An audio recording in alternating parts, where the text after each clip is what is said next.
Go Figure TV. Revolutionary salute. Revolutionary salute. Like, share, subscribe. Welcome, welcome, welcome to the House of Revolution. You know I'm your humble host, the Y'all Mean the Revolution. And do we have the return of the Black Gods? The Anunnaki, they are here. So much is going on. But before we get into that, be sure to wipe your feet. That means hit the like button. Like, share, subscribe, support the platform, y'all. Well, we know the mysterious alleged drones. All of them not drones. Some of them are plasma balls. Some of them are wheels within wheels. Some of them seem like flying craft. What's going on here? But this has been talked about many times. Salute.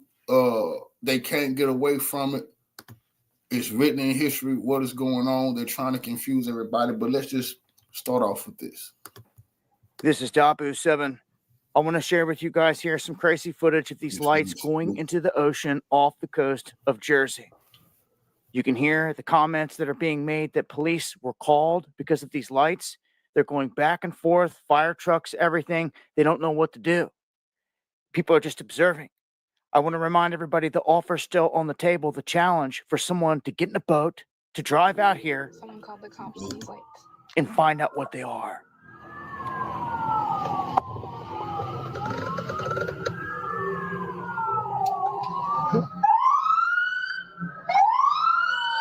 See, even the police, they're going crazy.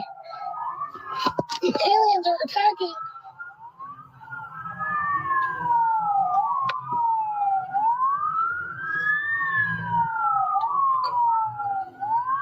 The chase.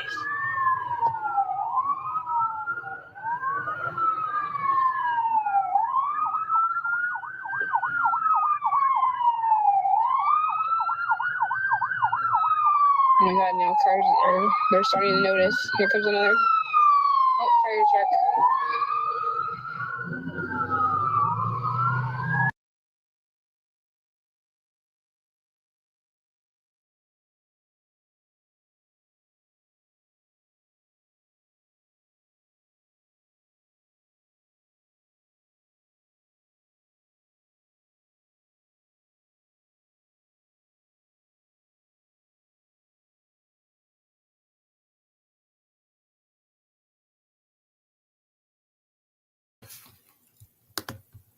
All right, now we have to get a little history lesson so we can catch up and understand a little better.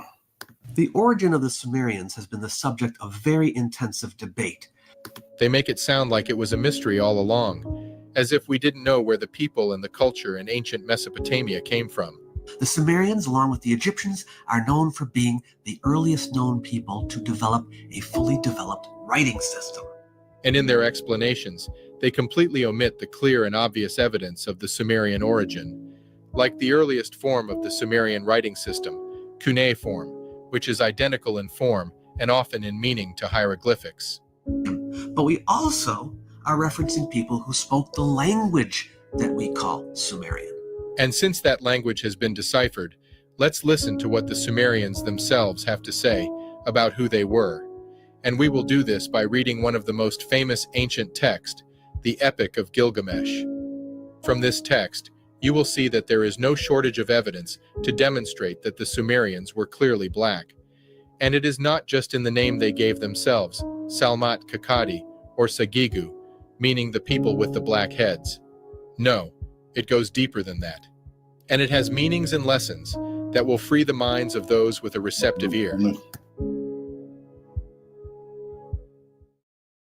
Associated with the underworld, the term Anunnaki often refers to deities in the broadest sense. The Anunnaki, the great gods, have taken up dwellings in your midst and consume their food in your Giguna shrines with their single tree.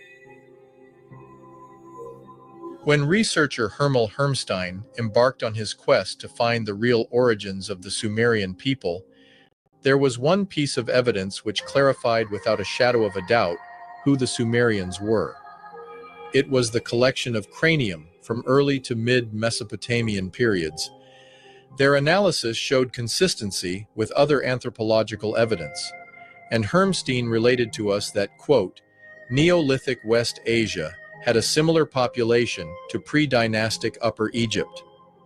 The cuneiform tablets were first translated by Assyriologist Sir Henry Rawlinson. The breakthrough came when they realized that cuneiform, the writing system found on the tablets in ancient Mesopotamia, represent two distinct languages, Sumerian and Akkadian. And this discovery, paired with the true origins of the Sumerian language, enabled Rawlinson to crack the cuneiform code. In the Epic of Gilgamesh, the hero Gilgamesh leads the spirit of his friend Enkidu in the underworld, where the Anunnaki act as judges and lawmakers. In Tablet 8 of the Epic of Gilgamesh, it reads, Gilgamesh laments 7 days and 7 nights. He wept for his friend Enkidu until the worm fastened on him. Only then he gave him up to the earth. For the Anunnaki, the judges had seized him. It is through this timeless epic of an unlikely brotherhood that the ancients impart unto us the most important lessons of life. And in so doing, they reveal to us how we came to be. But most important of all, they tell us who they really are, and how they came to create the civilizations on the fertile lands of the Tigris and Euphrates. In the Tablet 5 of the Epic of Gilgamesh, when the humans of the land saw what had become of Enkidu, Gilgamesh's brother-in-arms, he who was previously unclothed, savage, and uncivilized, when they saw Enkidu, they proclaimed, How is he become like Gilgamesh suddenly? In form, he is shorter. In other attributes, he is made powerful. Milk of the cattle he drank. This revealing verse indicates to us that Gilgamesh, the hero and demigod who walked and interacted with the gods, and who also had their favor, Gilgamesh was in the likeness of the Anunnaki, tall, powerful, and knowledgeable of things that were beyond those of the people of the land. But even more telling is the verse of the description of Gilgamesh's hair, when he had remained in the wild for too long, and it tells us Gilgamesh's true origin.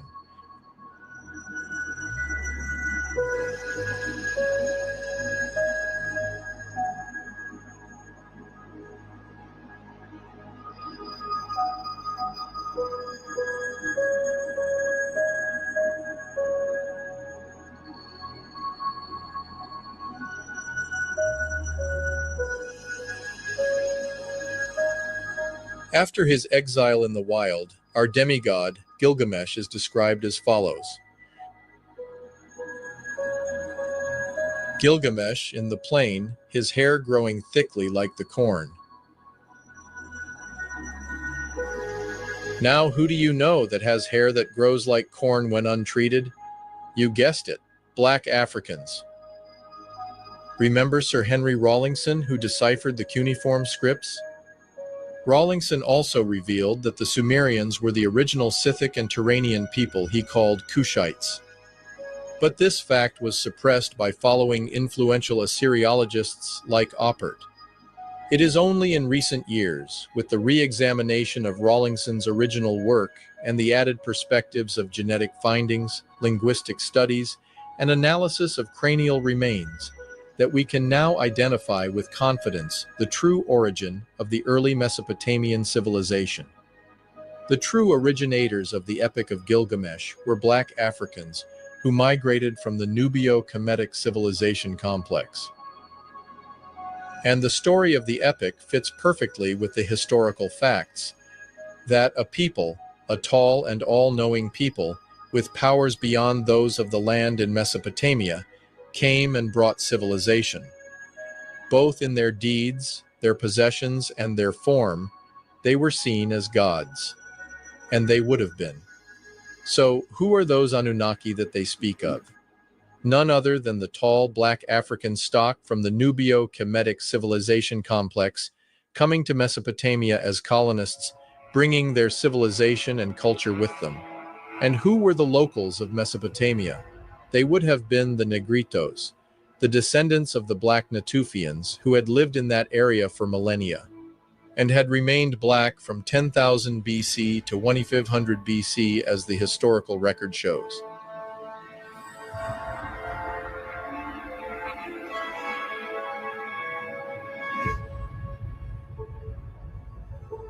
When the epic relates to us that Enkidu, after his transformation as a civilized man, drank milk of the cattle, we recognize here the pastoral tradition of the Eastern African nations, a tradition that started in the Western Sahara when it was still green and lush, prior to 6000 BC, and before these Africans migrated to the Nile Valley. And his new godlike status is confirmed a few verses later when the epic continues. Continually in the midst of Eric weapons, the heroes purified, a project was instituted. Unto the hero whose countenance was turned away, unto Gilgamesh like a god, he became for him a fellow. Here again, the motifs of the creation are repeated. 6 days and 7 nights. 6 days of work and 1 day of rest, to give Enkidu, the savage local, the knowledge of the gods, the education of the initiates, and when he is ready, they will lead him to no other place than the dwelling place of Anu. Well, this is interesting because Anu is the chief ancient deity of Nubio-Kemet, who existed there a millennia before they show up in the Mesopotamian pantheon. Regarding the Anu in Nubio-Kemet, ancient Egypt, the term more commonly refers to a group of early settlers in the Nile Valley. Recent discoveries like the Terra Netter tile from Abydos show that the Anu were foundational to the development of the Nile Valley culture and, by extension, the entire Kemetic civilization. This civilization is believed to have begun the Neolithic Revolution in Africa around 3400 BCE, predating and setting the stage for Egypt's first dynasty under Narmer. The Anu are credited with significant contributions to Egyptian culture, including advancements in agriculture, funerary practices, and the hieroglyphic writing system, among others.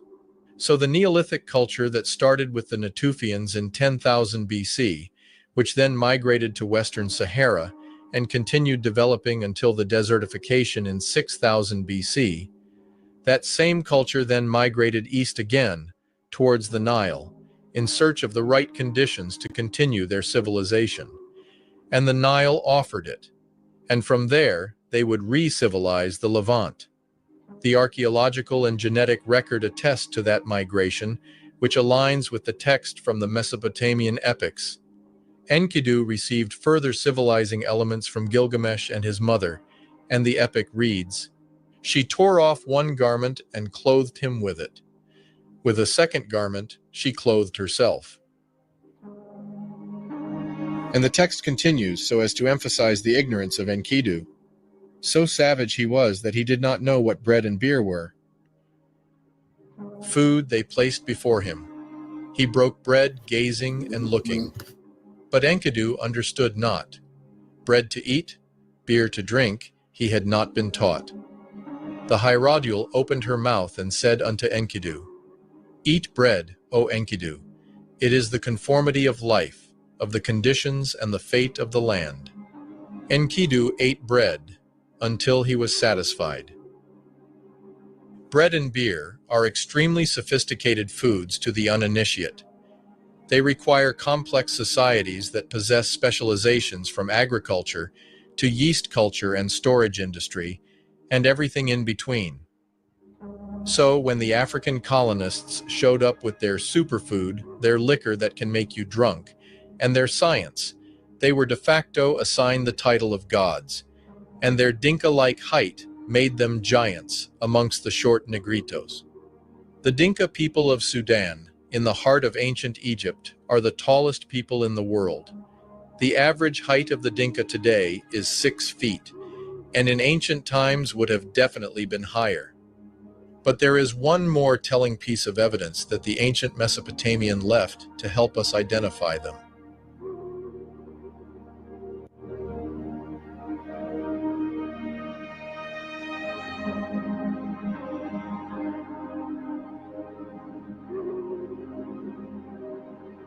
In the Sumerian epic, the Anunnaki had commanded the people of the land, the Igigi, to work on irrigation projects that would help make the land fertile, specifically canal irrigation. In their 2020 research paper on ancient hydro techniques, Dr. Gohari and Dr. Angelakis showed that, quote, dams and canals were constructed in ancient Egypt to manage the flood of the Nile River and develop irrigation systems from 6000 BC. End quote. And this is before the irrigation techniques show up and start to be popularized in the areas of the Tigris and the Euphrates.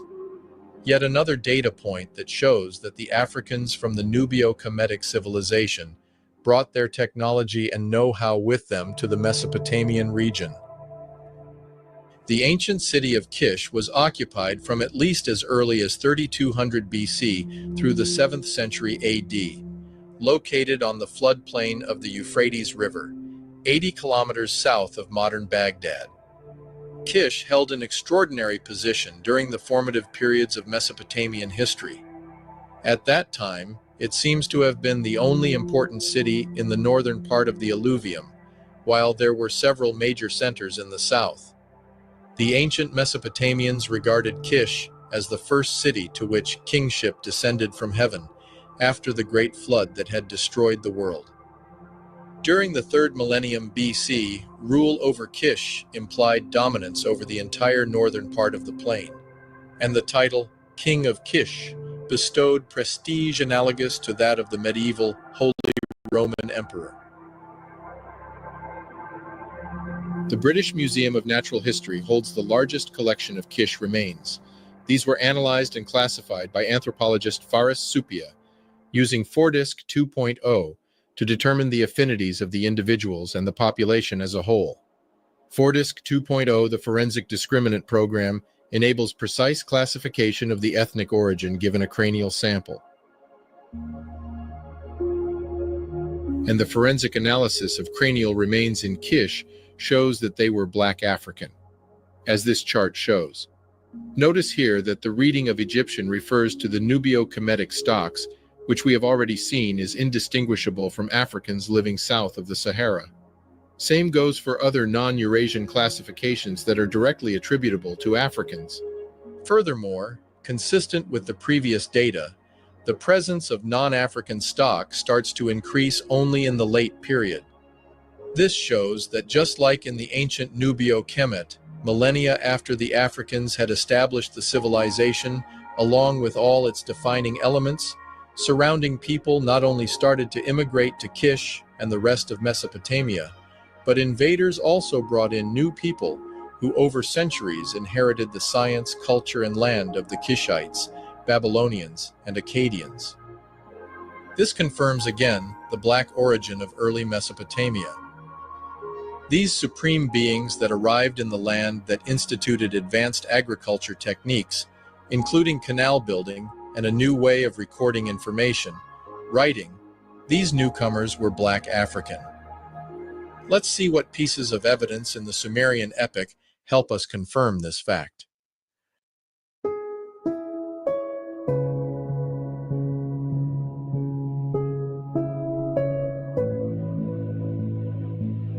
One of the most misunderstood themes of the epic and the story of the Anunnaki is the confirmation of their humanity through various aspects.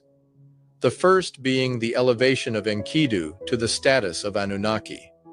Not because of the transformation of his physical form, but because of what he does and because of what he knows. The eating of the bread from the harlot, a symbolism of the fact that he has not only acquired knowledge, but has also consumed the forbidden fruit from the woman. And we see it again when he helped the people of the land. He put on some clothing and became like a warrior. He took up his weapon and chased lions so that the shepherds could eat. He routed the wolves and chased the lions. With Enkidu as their guard, the herders could lie down. A wakeful man, a singular youth, he was twice as tall as normal men. This is again revisited in Tablet 2 when Enkidu loses his recently acquired status of God, and again, through deeds, and not through being or physical mutation. In his research, Dr. Kiatezua has shown that TAR, traditional African religions, are an exact science. Unlike Western religious system, TAR systematically encoded scientific knowledge into its religious systems.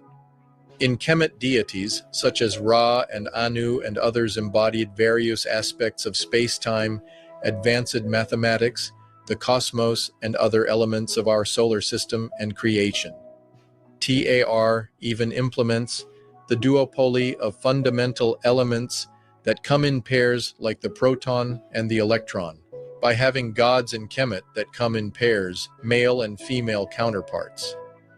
TAR encoded the cardinal points of the Earth and its dimensions into the pyramids. It also encodes the various observable celestial constellations by aligning its monument to their precession in their 26,000-year cycle in the night sky. Its mathematics and science were closely guarded secrets of the initiates who happened to be priests, but exposed as mysticism, as magic, to the uninitiated. This traditional African religion is much older than Kemet and can be found in almost all African religious systems of the past and present. Today, we find it with the warrior class in Burkina Faso and their tradition of invincible warriors. We find it with shaman priests who perform tricks of levitation or resistance to fire. Here, the initiates are displaying their knowledge of physics and material science. But perhaps its most popular representation is with the Dogon people of Mali, themselves descendants of the Nubio-Kemetic civilization, complete with Egyptian hieroglyphs, whose priest class had retained astronomical knowledge so advanced that it took us until the 20th century to validate many of the knowledge that they had encoded in their religion. So, the Sumerian epic, itself interpreted by many as a celestial creation myth of our solar system and the creation of man, is thus a member of the traditional African religion, complete with its astrophysical account of the birthing of Earth and the allegorical accounts of the evolution of man into a civilized organism, well in possession of a social contract. Just like in Tar, traditional African religion, our heroes, Enkidu and Gilgamesh, encounter a great evil which they must fight. Humbaba, also known as Huwawa, is depicted as the guardian of the cedar forest, appointed by the god Enlil. Portrayed as an ogre, giant, or demon, Humbaba becomes a significant adversary for Gilgamesh and his companion Enkidu during their quest to the forest. Gilgamesh arose and went to her. "Ninsun, even though I am extraordinarily strong, I must now travel a long way to where Humbaba is. I must face fighting, such as I have not known, and I must travel on a road that I do not know. Until the time that I go and return, until I reach the cedar forest, until I kill Humbaba the Terrible, and eradicate from the land something baneful that Shamash hates. Intercede with Shamash on my behalf. If I kill Humbaba and cut his cedar, let there be rejoicing all over the land." These are also reminiscent of the countless stories across the continent, akin to the story of Ananse with the Ashanti, where the half-spider, half-human trickster is entrusted by God to distribute intelligence to man. But his role as a villain serves the purpose of helping humanity find its center. He wields great power, striking fear into the hearts of many, and stories of his fearsomeness paired with the Uruk elders' alarm succeeds in characterizing Humbaba as a worthy adversary even before we meet him. Killing Humbaba to Gilgamesh appears to be less about granting his people access to the forest and more about proving himself with a feat of strength for which he would be celebrated. However, it's also notable that he and Enkidu are doing the work of the sun, god Shamash. That Shamash, who is linked with light and wisdom, opposes Humbaba, further aligns the guardian with darkness and evil.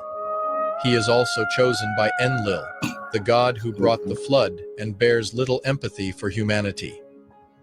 The appellation of the god Shamash, itself reminiscent of the word Shems in Arabic, which signifies the sun.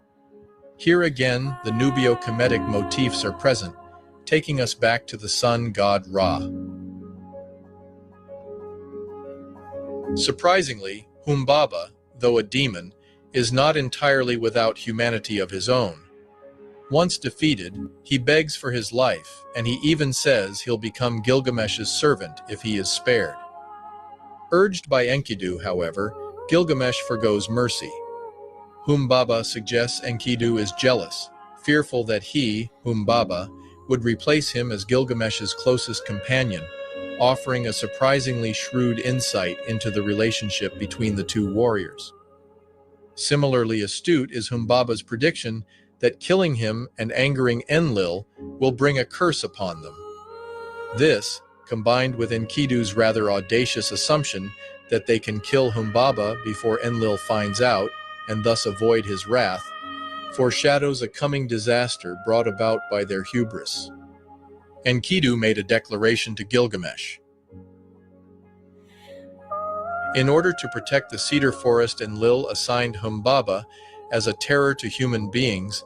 Humbaba's roar is a flood, his mouth is fire, and his breath is death.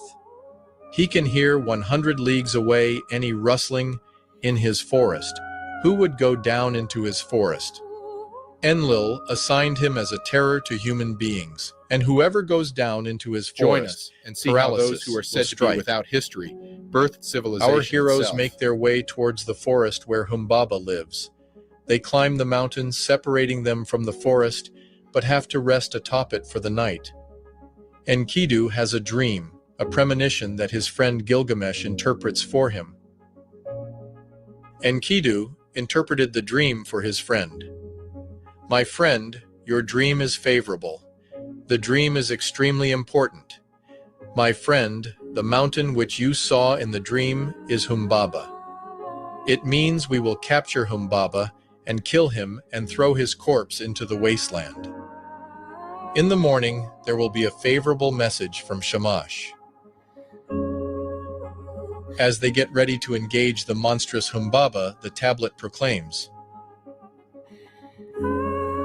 a slippery path is not feared by two people who help each other. This lesson, that Africans of the diaspora have forgotten because of the crime of colonization. This lesson is written on tablets from our ancestors, and we must heed its calling. That united, no threat can stand before us. That united, no Humbaba is stronger than us. And now, the time has arrived. The tall African, Gilgamesh, bringer of technology, and his civilized Negrito friend, Enkidu, have now arrived at the hour of their destiny. They are now to face Humbaba. The one who watches from the side is a careful man, but the one who walks in front protects himself and saves his comrade, and through their fighting, they establish fame. As the two of them reached the evergreen forest, they cut off their talk and stood still.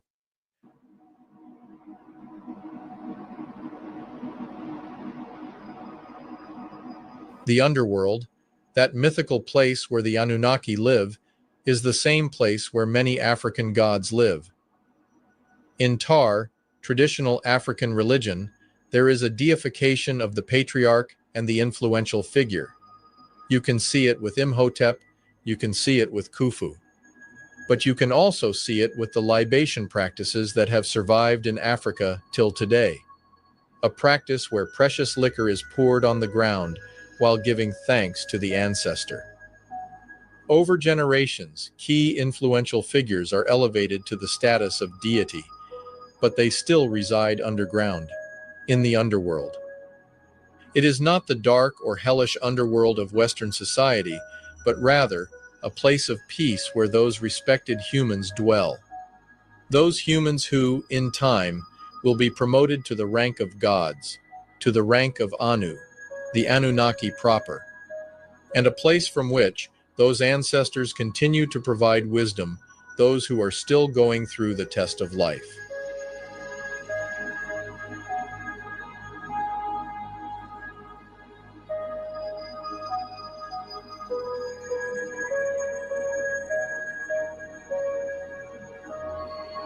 Here, the allegory of the acquisition of knowledge is imparted unto us by the ancients. It is not just unity, but it is also knowledge and wisdom that will defeat Humbaba.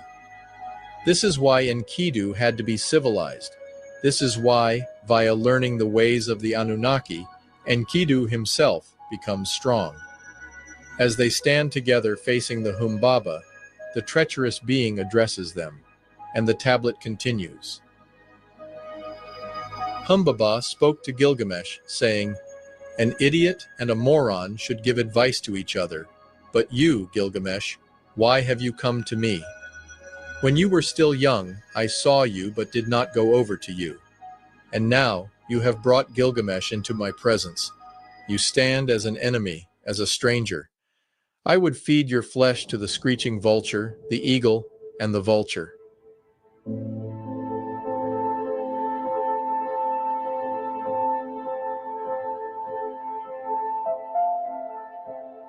And so the battle begins. Pay close attention to the language used here. You will notice that it is not the language of a clash of men, but rather that of a major geological event.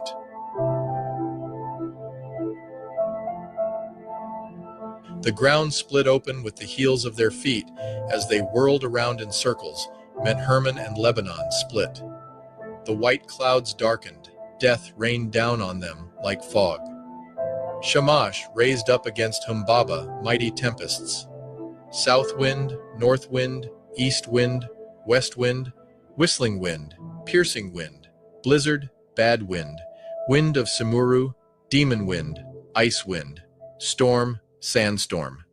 13 winds rose up against him and covered Humbaba's face. He could nor butt through the front and could not scramble out the back.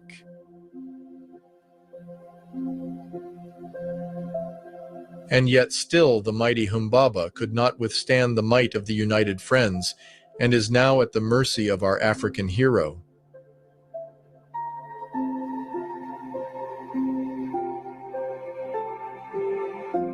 So that Gilgamesh's weapons were in reach of Humbaba. Humbaba begged for his life, saying to Gilgamesh, "O scion of the heart of Uruk, King Gilgamesh. Gilgamesh, Gilgamesh, let me go. I will dwell with you as your servant."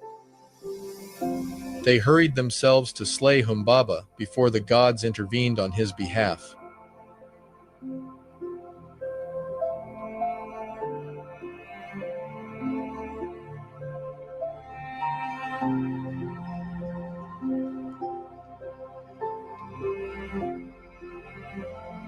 Having excelled in the challenge presented to them by the gods, our heroes now find themselves at the disfavor of the gods.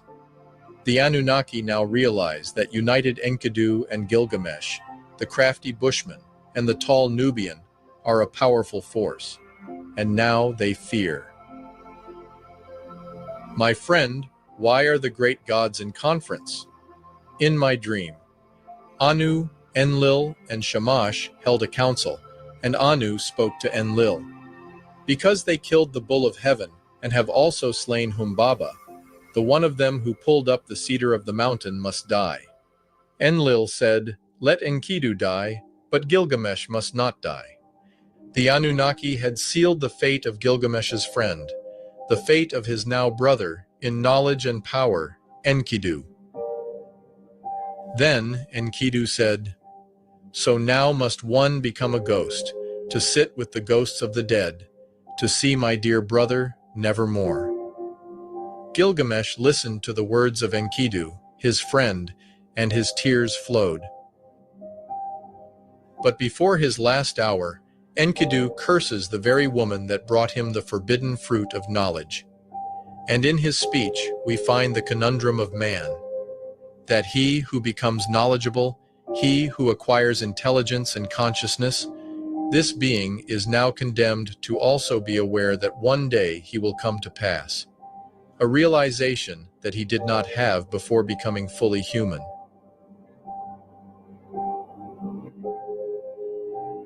And this theme is also revisited in the story of the Garden of Eden, when Adam, after having eaten the fruit, is now aware of his nakedness, meaning he is now self-aware. It is with this realization, having now transitioned to the status of God, to the status of Anu, that Enkidu now cries for his fate and curses the goddess that brought him forth.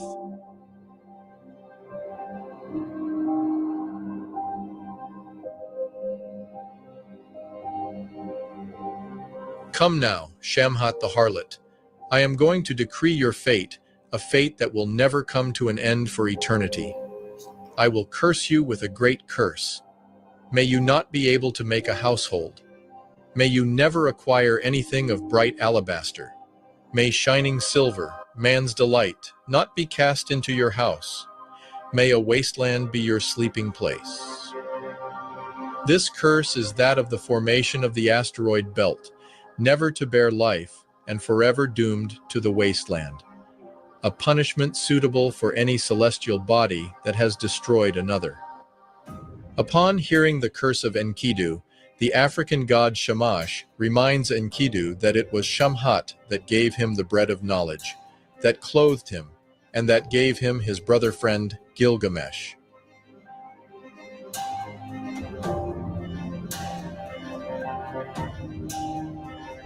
And it is upon hearing these words that Enkidu's heart calmed. Here, our hero realized that, even with the drawback of now being aware that his fate is sealed, that life with consciousness is a gift, even if it is finite. So, as a true hero and true civilized Anu, he now makes the best of the little time that he has left and reverses the curse he had ushered. Come, Shamhat, I will decree your fate for you. Let my mouth which has cursed you now turn to bless you. May governors and nobles love you. May he who is 1 league away bite his lip in anticipation of you. May he who is 2 leagues away shake his locks in preparation. Here again, the ancient confirm their own identity by identifying themselves by their hair, their locks. And with this last good deed, the brothers in quest were thus separated.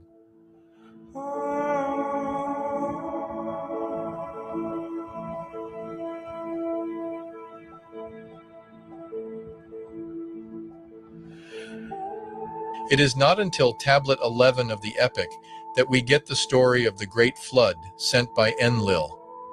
Where else do we find the story of the Great Flood in ancient times? We find it in Egypt. When Gilgamesh was ordered to build the ark, this is how he described it. On the 5th day, I laid out her exterior. It was a field in area. Its walls were each 10 times 12 cubits in height. The sides of its top were of equal length, 10 times 8 cubits each. I laid out its interior structure and drew a picture of it. I provided it with 6 decks, thus dividing it into 7 levels. The inside of it I divided into 9 compartments.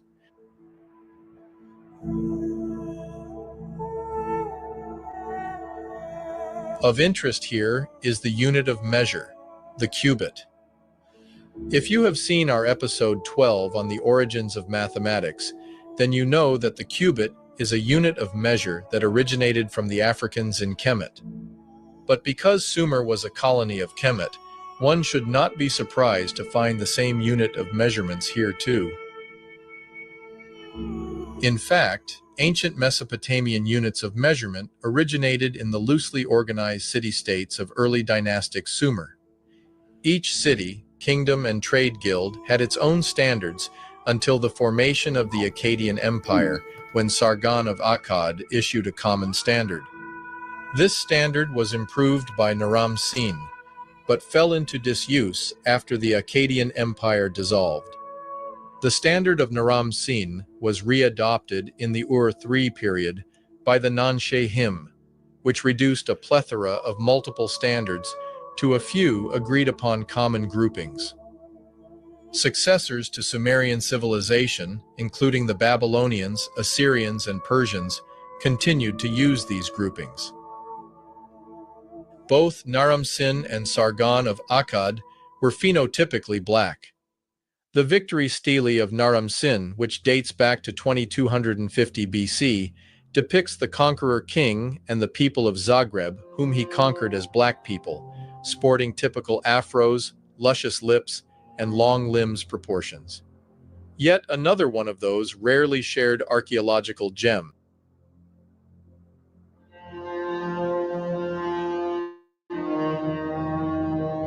Utnapishtim continues by saying, I gave the workmen ale, beer, oil, and wine, as if it were river water, so they could make a party like the New Year's festival.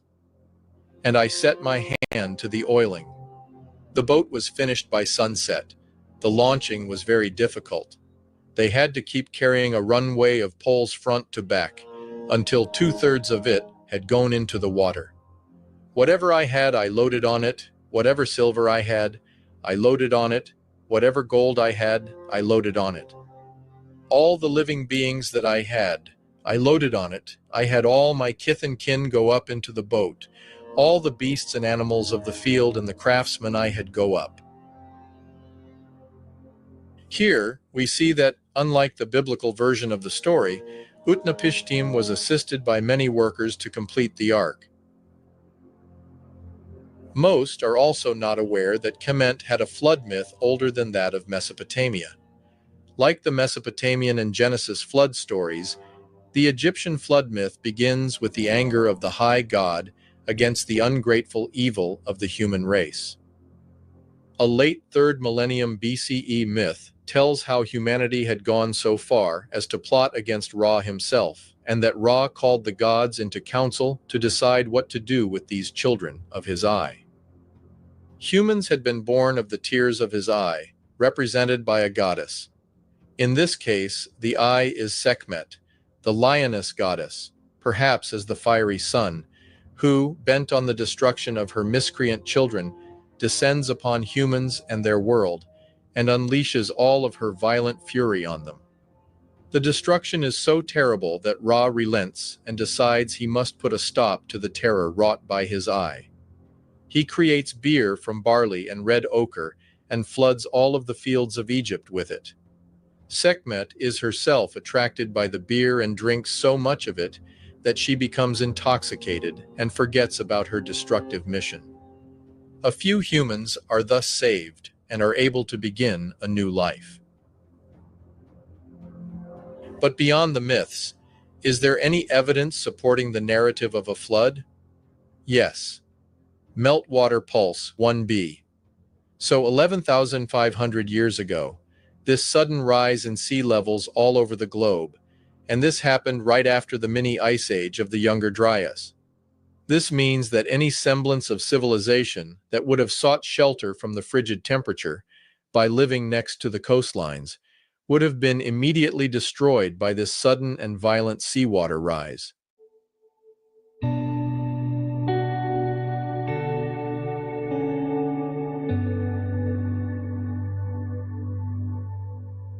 For more than a century now, the story of Mesopotamia has, like many historical narratives, excluded the very people who wrote it. This purposeful alienation of the black African by Assyriologists like Oppert, even in the face of multifaceted evidence, has caused whole generations to believe a fairy tale of a Levantine or Nordic early dynastic Sumer. And the same tactics have been applied. Popularization of artifacts that depict Sumer in a light unfavorable to the black man, while simultaneously suppressing true Sumerian history. In so doing, they have managed to reappropriate the contribution of the African to seminal inventions like the wheel, our modern way of telling time, the sailboat, astronomy, and chariots. Though allegorical, the Sumerian epics are above all stories of creation and stories of the human condition, stories that are rooted in the African tradition, and that are meant to guide us.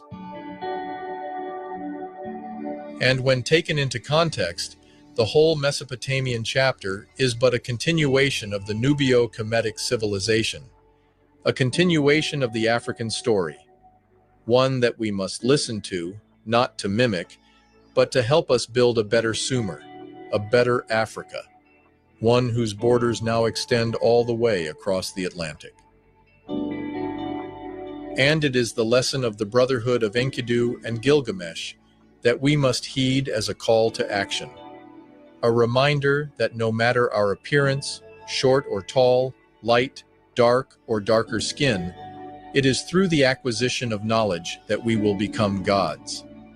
It is knowledge that makes us Anunnaki.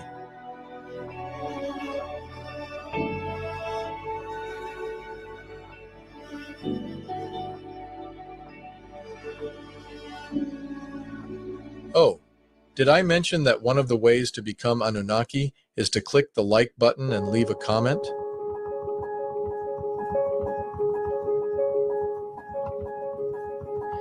Along with the many who have supported the channel financially, your positive comments are what helps me continue.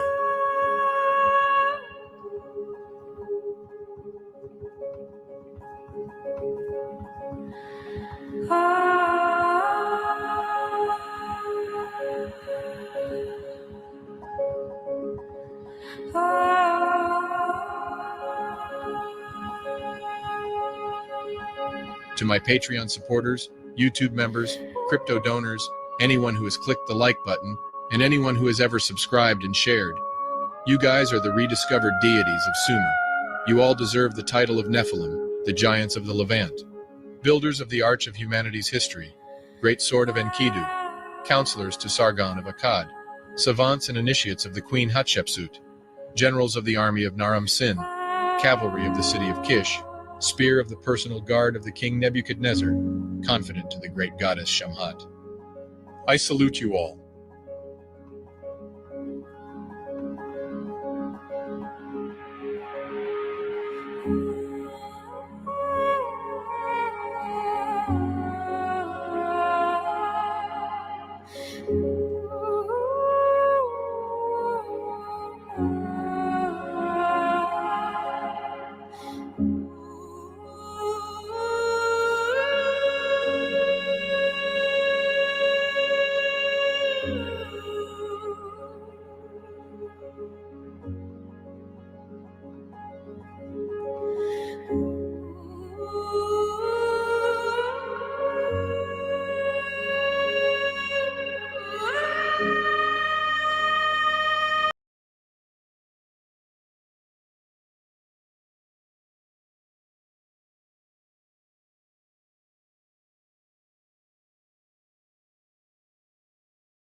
Y'all in the chat heavy. Shout out to everybody in the chat. I know y'all are excited about tonight's show. I think this is the first time I had this gentleman on live. I've done an interview with him where I went to the mosque, but this is our first live. I'm about to introduce him in a second. But before I do, as usual, family, let's get to a quick commercial, and we'll be back in about 60 seconds, all right? On Saturday, September 23rd from 2 to 8 p.m. at the Alkaline Oasis in Brooklyn. Baba Ashraf Blower. Let me share this screen. Give me a second, family. Give me a second. Okay. So this was all over the news, but people were busy talking about Lizzo and bananas and stuff like that. So this didn't get much attention with the entertainment dominating the news these days, you know. But listen, a UFO whistleblower tells South Carolina Representative Nancy Mace U.S. has non-human biological remains during the hearing. So the UFO whistleblower David Grush testified on the oath Wednesday that the U.S. government has recovered non-human biological remains from the crash site of an unidentified craft. Grush made a revelation during questions from South Carolina's U.S. Representative Nancy Mace at an oversight committee hearing. So he goes on to say that he told the members of the panel that he had knowledge of a multi-decade unidentified anomalous phenomena hope I'm saying that right, retrieval program included what he called biologics. He's one of 3 retired military veterans who testified about UAPs, commonly known as UFOs, warning that the sightings are a national security problem and that the government has been too secretive about them. So I'm gonna end that there, and I want to read to you. I want to read to you what Dr. Wesley wrote on Instagram that made me say, "Wow, I gotta have a conversation with this brother." So, Dr. Wesley Muhammad said on his Instagram, y'all all need to go follow him, Wesley Muhammad on Instagram. The pilots are not non-human grays, they are black humans, by Wesley Muhammad, PhD. Wow, that's bold. Oh, I love this. The intelligence community uses 2 types of covert misdirection: misinformation and disinformation. Misinformation is fact presented as fiction, and disinformation is fiction presented as fact. There are also 2 types of disinformation: simplified and enhanced. Whereas simplified disinformation often takes the form of lie by omission, enhanced disinformation operations involve fabricated documents or stage production. A classic case of ED is the 1995 alien. Enhance disinformation. Okay. Is the 1995 alien autopsy film. Last week's subcommittee hearing on unidentified aerial phenomena can be considered a recent example of enhanced disinformation. On the big stage, an intelligence operation was carried out. There was truth spoken, but only to lend credence to the lie, which is the aim of the stage production. This is a counterintelligence modus operandi. Career intelligence officer David Gross told the world that the U.S. has spent the last several decades attempting to reverse engineer the technology found among the wreckage of crashed UFOs and have recovered non-human biologics of the UFO pilots. In our next episode of Opening the Files with Dr. Wesley, we will demonstrate that while landed and crashed UFOs are in the possession of U.S. and that she does indeed have biological samples extracted from the bodies of the pilots of these crafts, these biologics were extracted from entities that were explicitly identified as human and as black.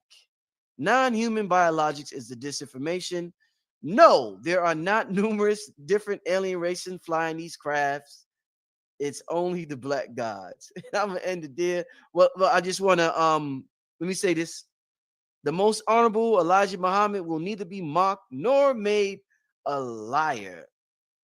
Very, very interesting, Dr. Wesley Muhammad. I'm gathering different perspectives on this whole UFO thing, the alien thing. And I'm very much interested in the Nation of Islam's perspective. Elijah Muhammad got a lot of us interested in it back in the day. And a lot of black people don't like talking about it. They feel as though it's not an important topic, considering everything, all the problems we have down here on earth. So I, for one, am very interested in this topic. And that's why my channel talks about these things. So with that being said, Dr. Wesley Muhammad, could you explain to us this what you're saying as these are black gods that are on these ships? What do you mean by that, my brother?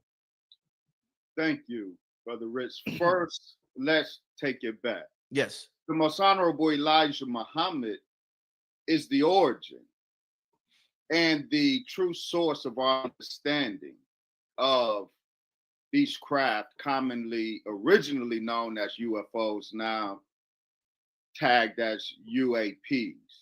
The most honorable Elijah Muhammad was informed and showed this ship by his teacher, Master Fard Muhammad, in 1931, 1932, and has been teaching the existence of this mother wheel, a huge wheel, half mile by half mile in diameter, which is a human-built planet.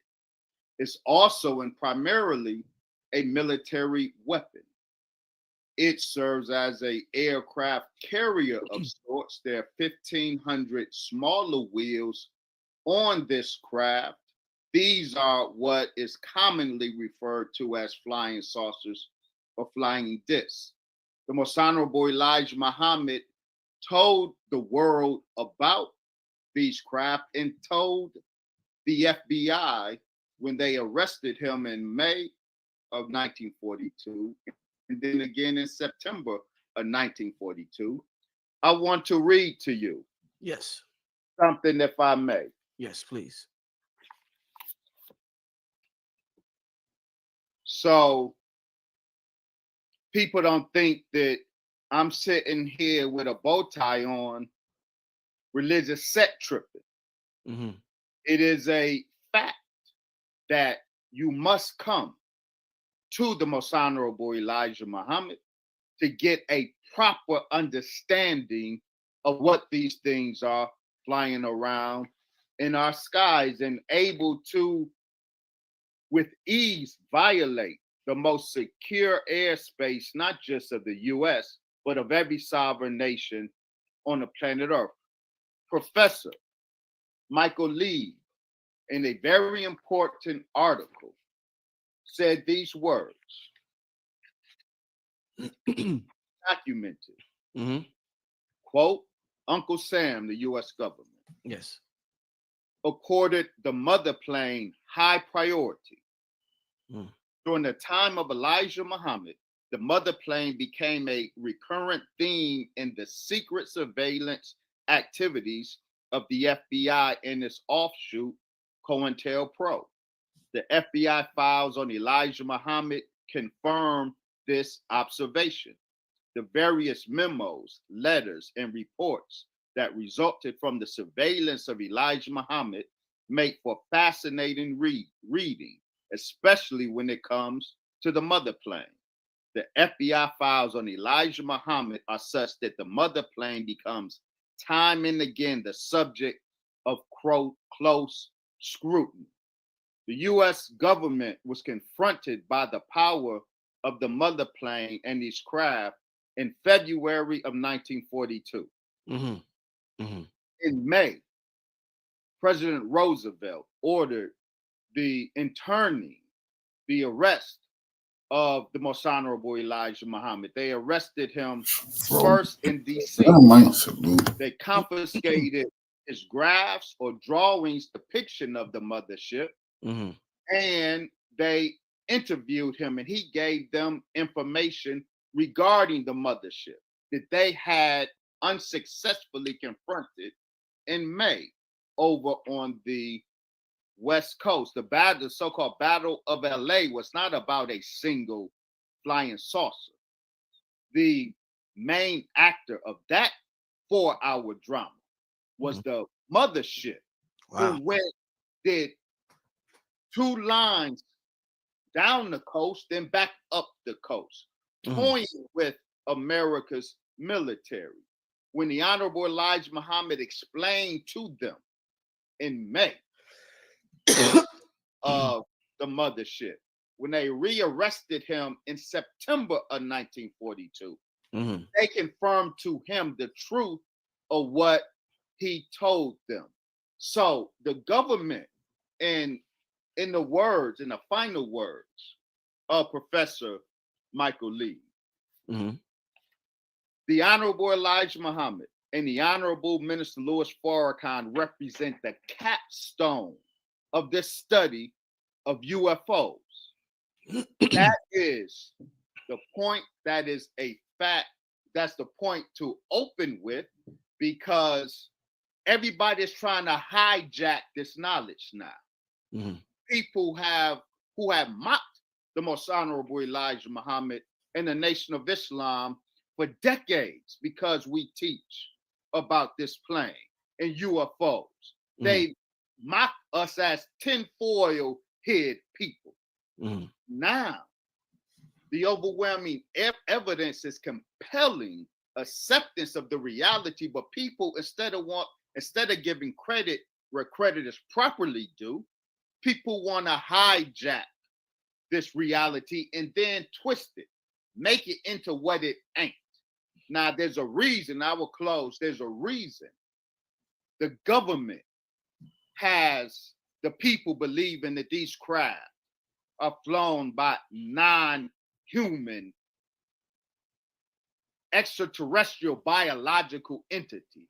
They want the people to associate this technology with reptilians or Greys or Nordics, all to disguise the truth of these craft that these are black humans, divine humans, gods, Asiatic black men who are behind this craft, who are piloting these craft, and who have control of the bombs that are carried on this craft. I guess the question, Dr. Wesley, a lot of people will have is that if these are black gods, if these are Asiatic black divine gods on this mothership, people would want to know, why aren't there more contact stories? You have most honorable Elijah Muhammad. You have Farad Muhammad. Why wouldn't these divine beings contact their cousins, their people on planet Earth more often, so that we would know? Because they know we are completely lost in the wilderness of North America. So why isn't there more contact between them and between the masses of the black man and woman across America?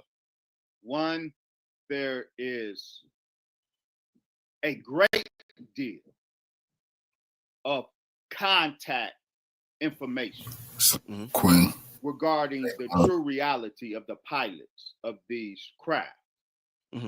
We will get into just a touch of them. I'm going to lay all of it out in my show, Open the Files with Dr. Wesley. Some of it we will give to the audience, but there is tremendous material validating the truth of what we are saying, that these are black humans who are most credibly associated with these craft. The stories that get all the press are the fabricated stories, are the bogus close encounters of the third and fourth time. These are government fabricated encounters, and they are fabricated in order to misdirect the public. So the true credible encounters don't hit the airwaves, but all researchers, investigators that's worth their salt are familiar with the credible, genuine accounts of experiences with the pilots of these ships, both dead and alive.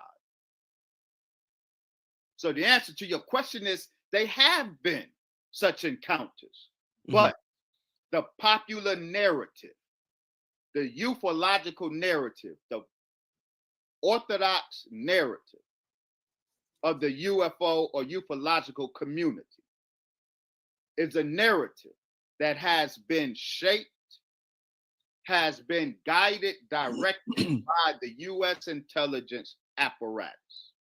And so it purposely centers grays and reptilians as a misdirection, a disguise to conceal the truth of the black gods. Now, I'm going to say this and I'm going to let you in.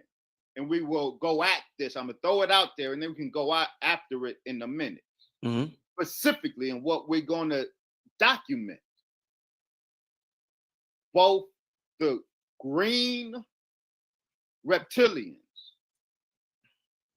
and the grays, they are specifically fabricated as white supremacy tropes. The reptilian myth is a deliberate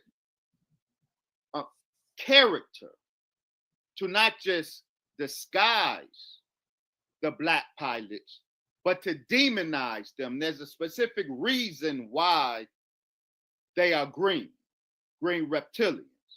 Right. The other side of that coin is the grays are specifically white folks attempt to take credit for the technology.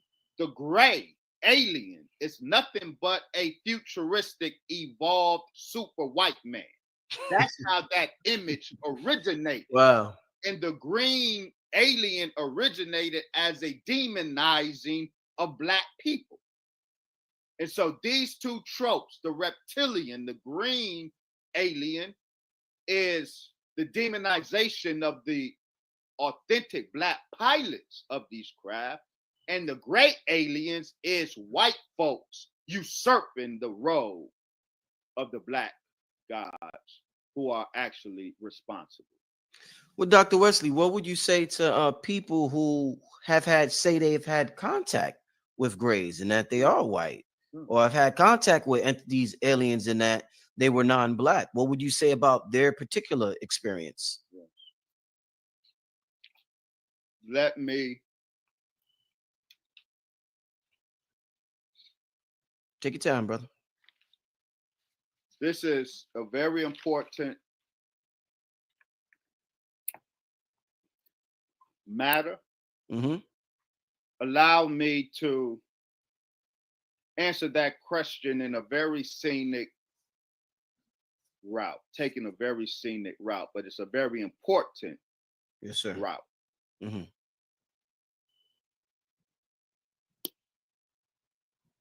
I mentioned in that post that you read from me, yes, 2 types of counterintelligence disinformation operations: simplified and enhanced. Those who recount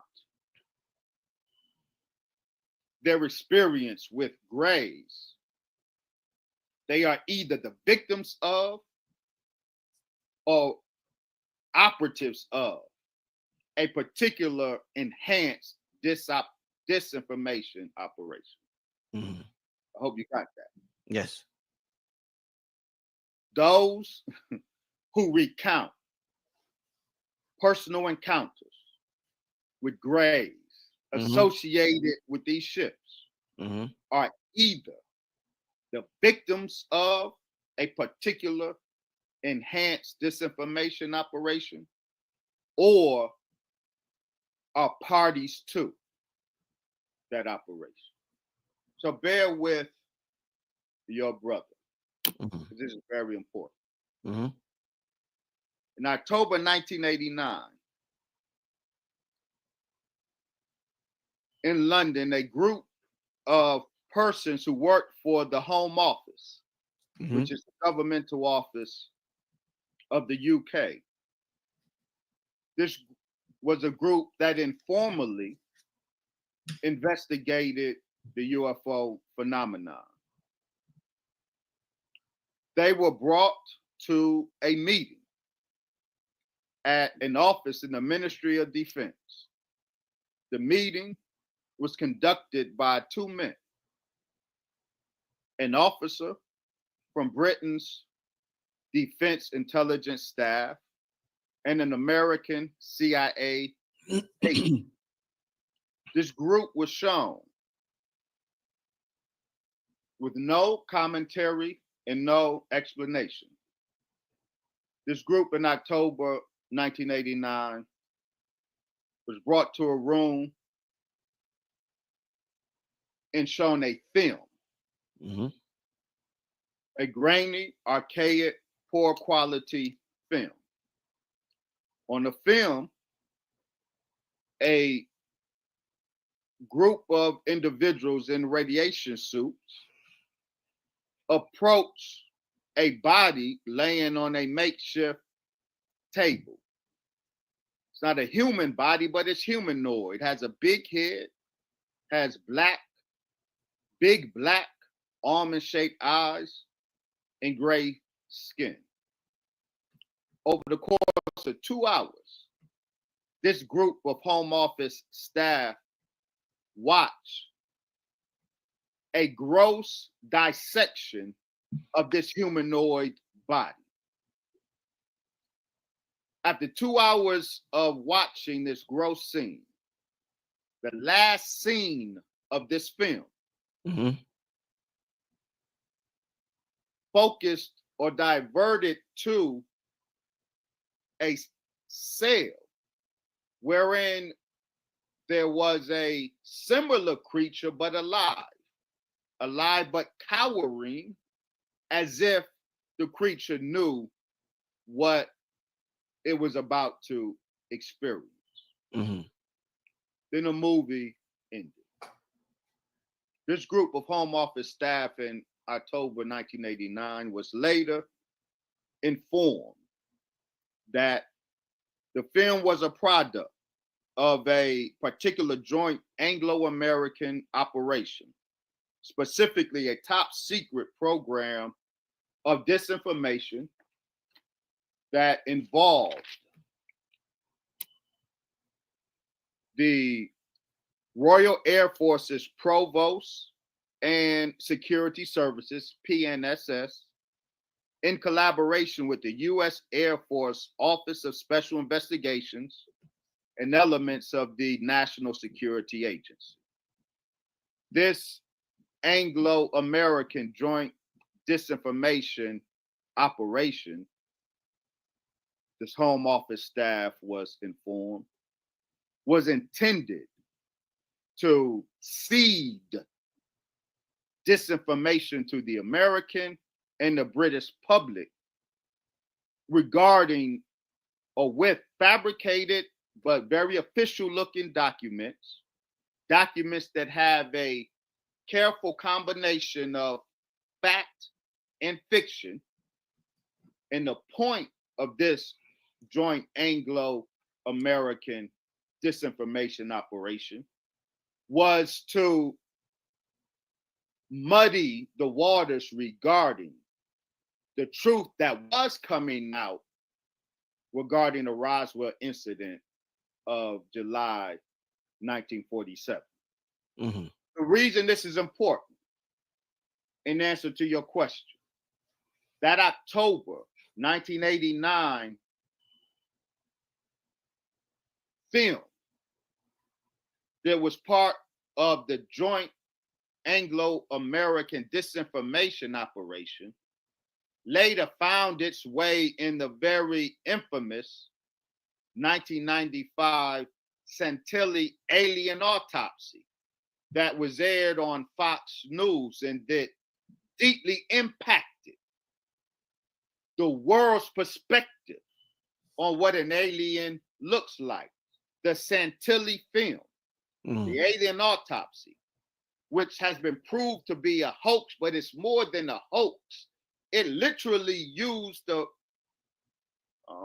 disinformation operation film that was shown in October 1989. So, because that particular operation was so successful, people were convinced that graves are real.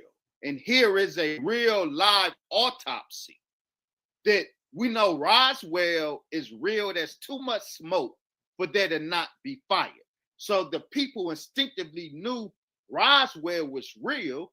And so the government successfully redirected the people's attention and got convinced them that Roswell was about gray aliens, when in fact it was about black men. We'll get to that.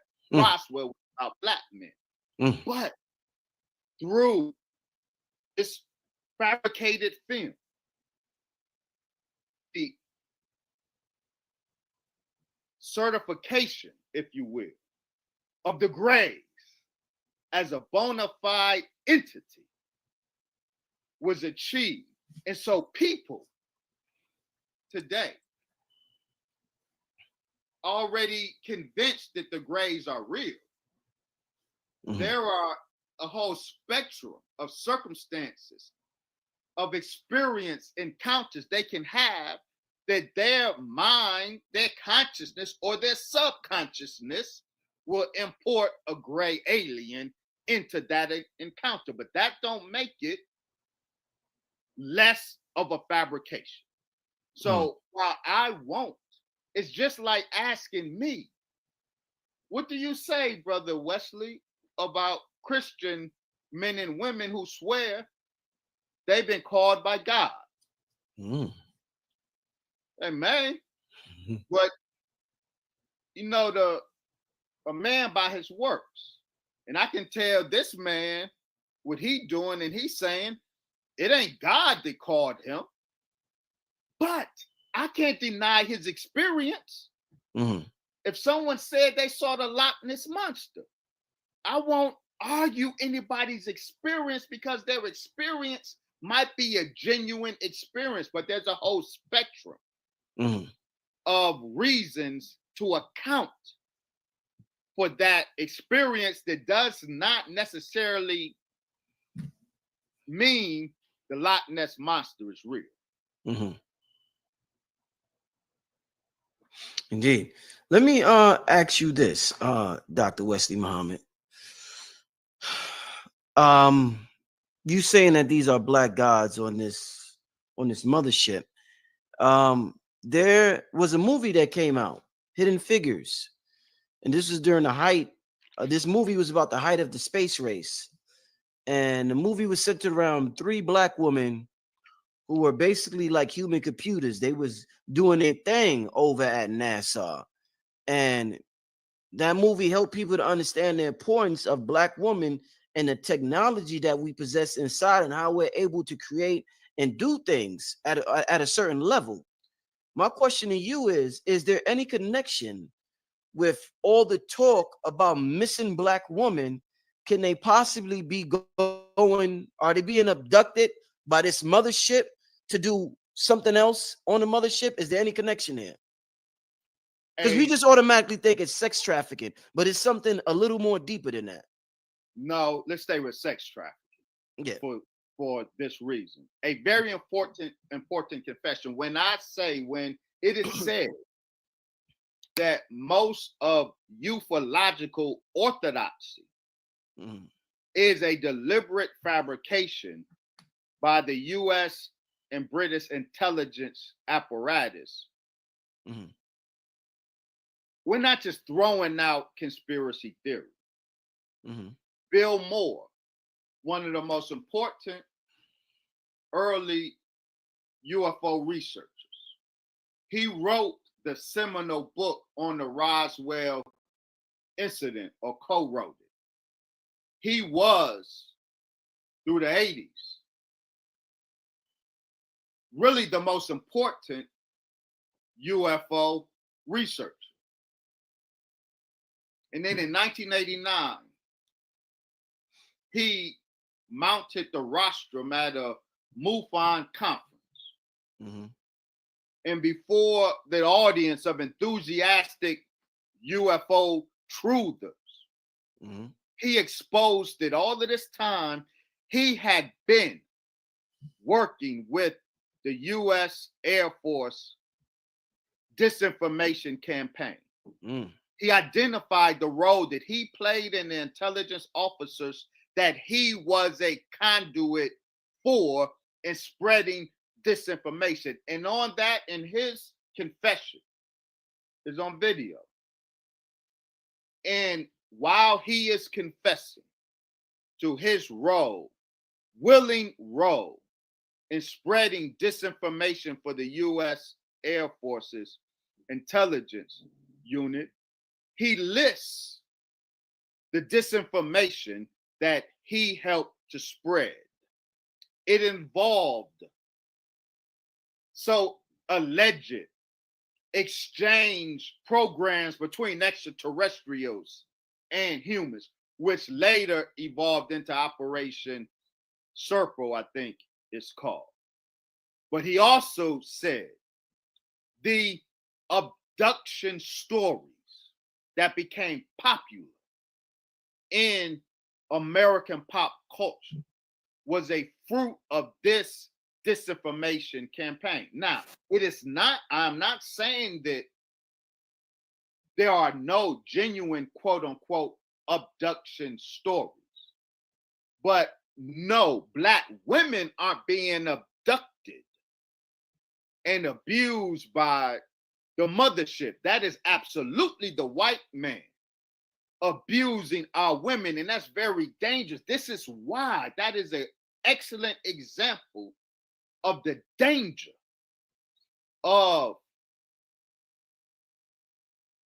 redirecting the mothership and the intelligence behind it to outer space into aliens, because the white man can hide his evil behind the false grays or green aliens.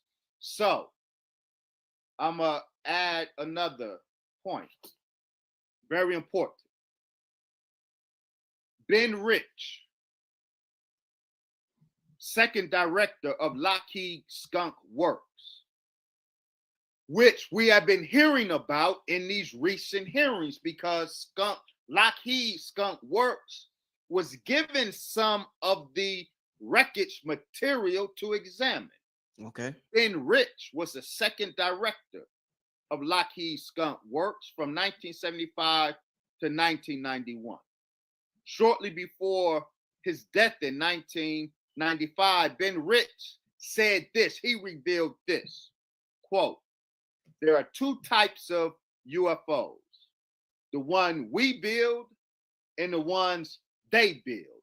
By they, he's talking about the originators of the UFOs, the black guys, but he is acknowledging that these skies are populated, genuine UFOs, but also by the government's UFOs because they've had a duplication program in effect since 1933.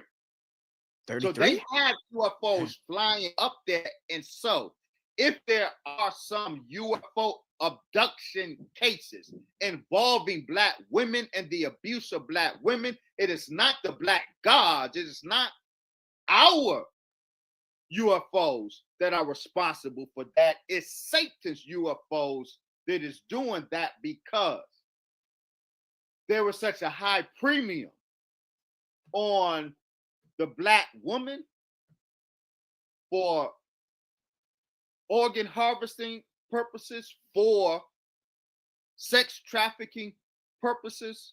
Satan absolutely would use his UFOs to conduct very savage operations and attribute it or make the people think that it's those whom the most honorable Elijah Muhammad were talking about. Do you think, well, you know, before we continue, I want to post Dr. Wesley Muhammad's Cash App. If you would like to contribute to this brother's research, this brother's a thorough researcher. I want you to support his Cash App. I'm going to put it on the screen right now. That his Cash App is $ Dr. Wesley, DRWESLEY. Once again, I appreciate this brother's research and what he brings to the community, and also that the brother's continuing to spread the information that the most honorable Elijah Muhammad gave to us many, many years ago. So I want to thank you for that, Dr. Wesley, and I know the people is going to support. The next thing I want to ask you about, well, let me ask you this, Dr. Wesley. And we can verify the blackness of these pilots. I'm very interested in knowing, have you had contact with this mothership? I have not. And people ask me, I have not, no, or a baby plane. And people ask me, how would I respond? And in light of, so I answer like this. If I, Brother Rich, were to walk out of my front door tomorrow morning, and there's a nice, shiny flying saucer greeting me, it has the dimensions. It's 50 to 100 feet in diameter. Some Muslims would think I would be overjoyed and I would run and embrace. Not me. I would have to wait. I would take a long pause because I don't know if this is friend or foe. I don't know, in the words of Ben Rich, if that is one of ours or one of theirs. So Satan has complicated the matter. And unfortunately, the ufological community has become so gullible, Brother Rich. It has. I see some comments about what the conscious community knows, but with due respect, the conscious community has become too gullible and has prefer the exotic to the verifiable. Mm. So I have not had an experience yet. My wife, my mother-in-law, but not me. Mm. That's interesting. So the woman in your family, they've had an encounter, but you haven't. They've seen, yes. Now. Yeah. Be real clear. Have I looked up in the sky and saw some weird stuff? Yes. But for reasons I think what I've said so far to help you understand, I'm not quick to say I see a UFO because I know the skies are crowded with ours and theirs. You know, Dr. Wesley, you know, what you saying, you know, the skies are crowded with the UFOs, but we can't, when we look up, we don't see them. You see, you give no. I didn't say that. Well, you don't see them. Well, you said you don't see them.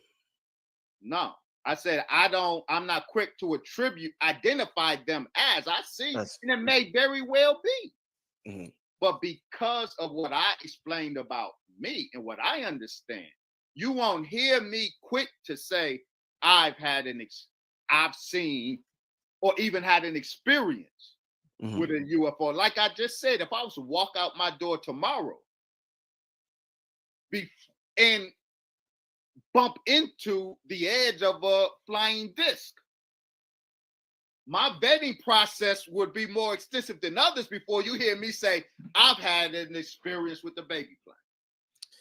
You know, Dr. Wesley, sometimes when I am looking for something, like let's say I lose my keys and I'm in a nervous state, or I'm in a frantic state, or just not a calm state, the keys could be right in front of me and I don't see them.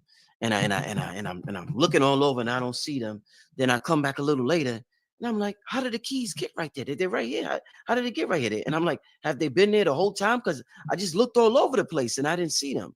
But I was in that state. My question to you, given that example, would be, do you think the reason, because Black people are in a continuous survival state, we're not in a calm state at all. We're constantly pumping cortisol throughout our body.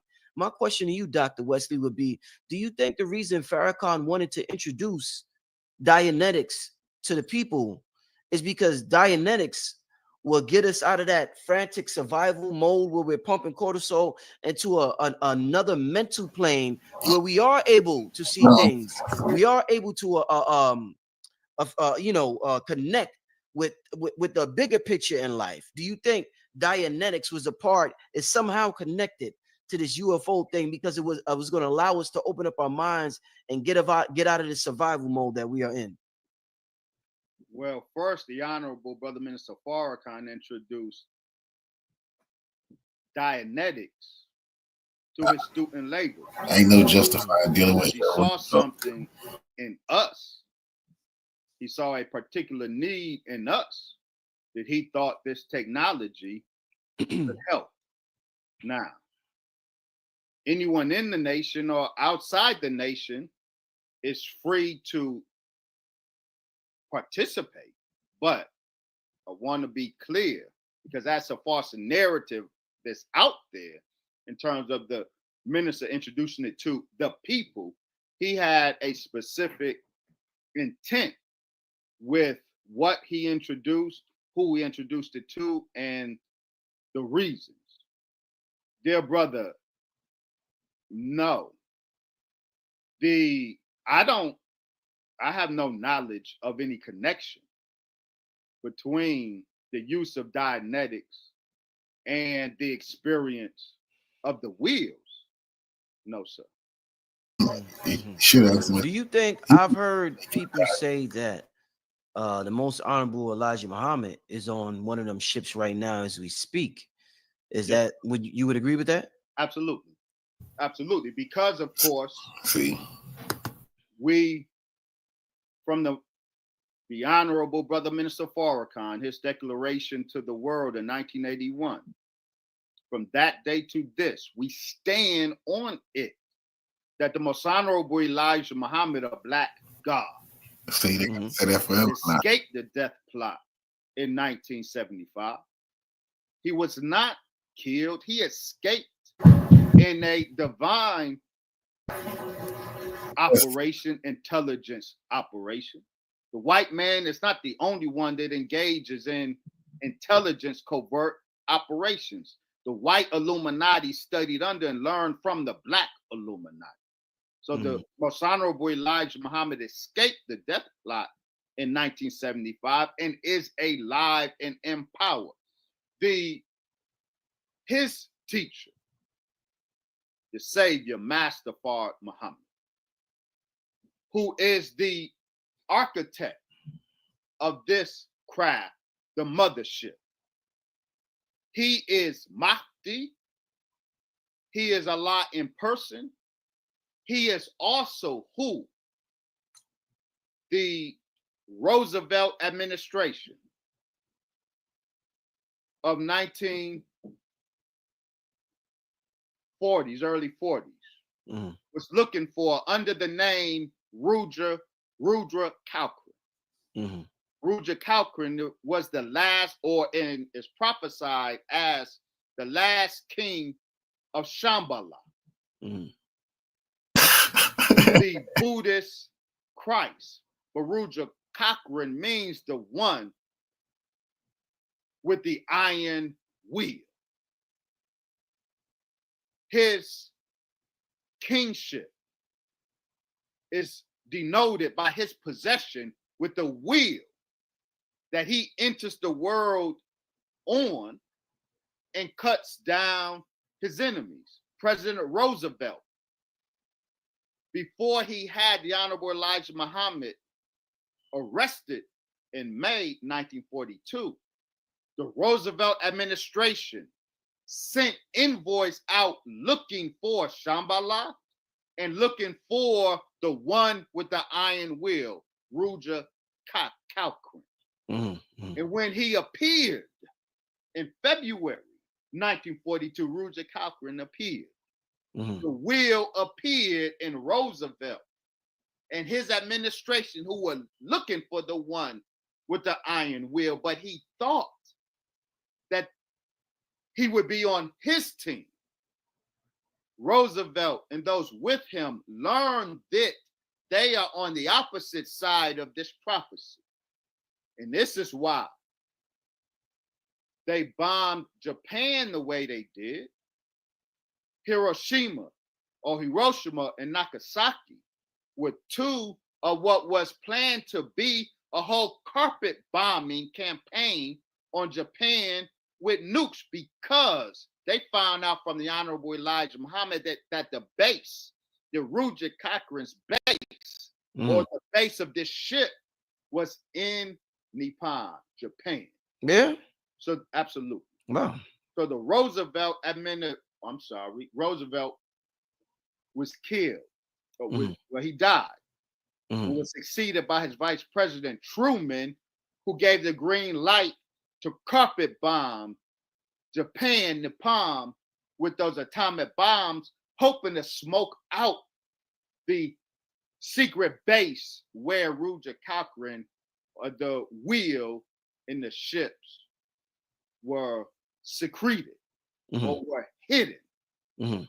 So that Rudra Kalkrin, that is Master Fard Muhammad. He's the Lord of the wheel. And his second in command, his deputy, the Most Honorable Elijah Muhammad, commands that ship with him today. Absolutely.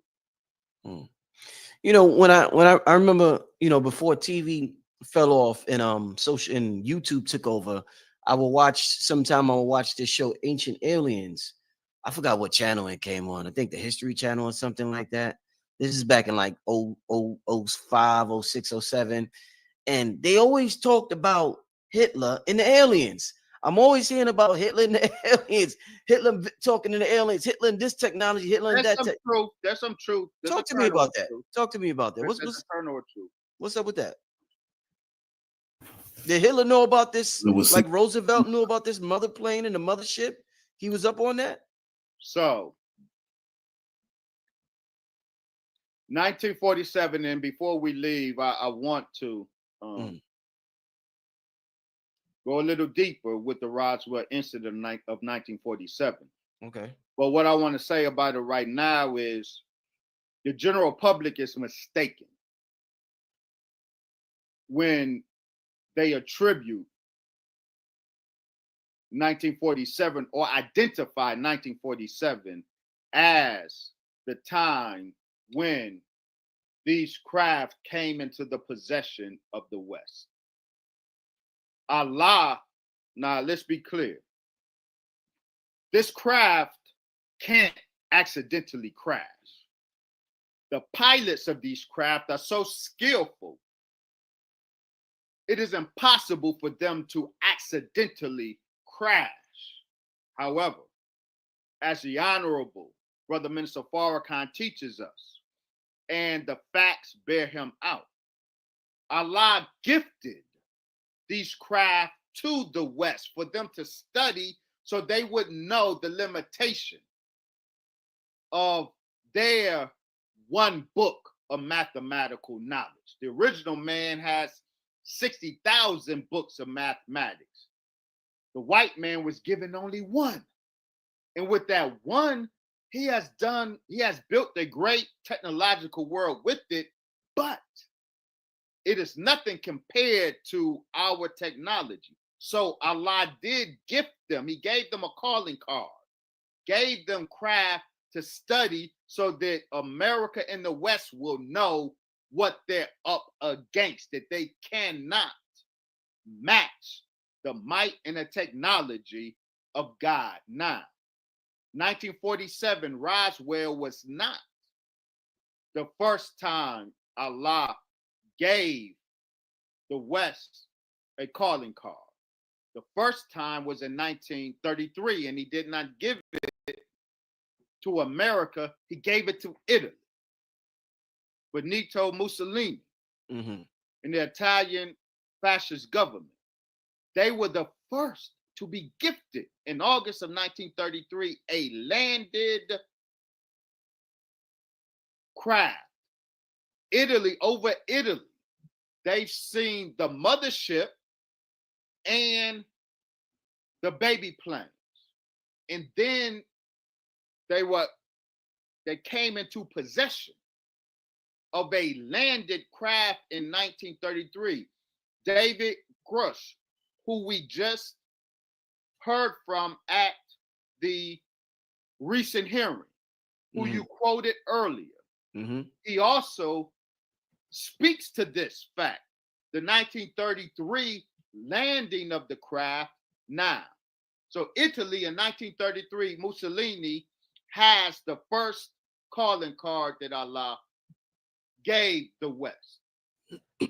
Italy had a pact with Germany, the Axis Pact, which meant that by pact, Hitler's scientists were able to study the craft. So while it was in the possession of Mussolini in Italy, Hitler and Germany had access to the craft. So they did study it, and they were able, this is why they were the first to crack the atom. They had atomic energy, weaponized energy before the US. Their study of the disc that they were gifted in 1933 allowed them to crack the secrets of the atom, allowing them to explode the atom before the US exploded. This is why they were able to make disc wingless craft, the so-called Nazi UFOs.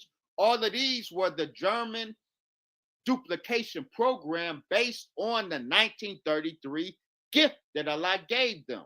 And in 1945 was the first time one of their UFOs took flight. Now, as David Grush tells us Mhm.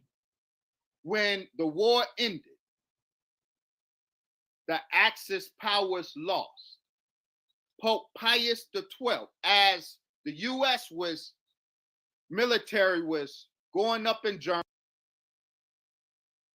going up in Japan to get the scientists of death on their side, Operation Paperclip, right? Mhm. Pope Pius XII informed the U.S. authorities of the craft that was in the possession of Italy and Germany. That's how the U.S. was able to commandeer that craft. So they had that craft before the 1947 incident. Mhm. Now the different, and so Mhm. the Nazis, absolutely, they were decades ahead of everybody else in terms of military weapons. And it absolutely is because of the access they had of the first calling card that Allah gave them in 1933. They were studying a disc. Now, the difference between 33 and 47, Mhm. from what the available data seems to indicate, Allah gave them an intact craft, but to study, but there's no record of any bodies associated with the craft. In 1947, Allah, for his reasons, decided to gift the West a calling card that included the technology, but also the technicians.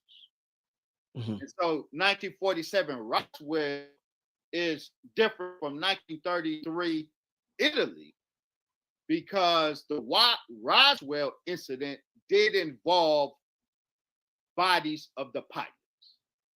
Mhm.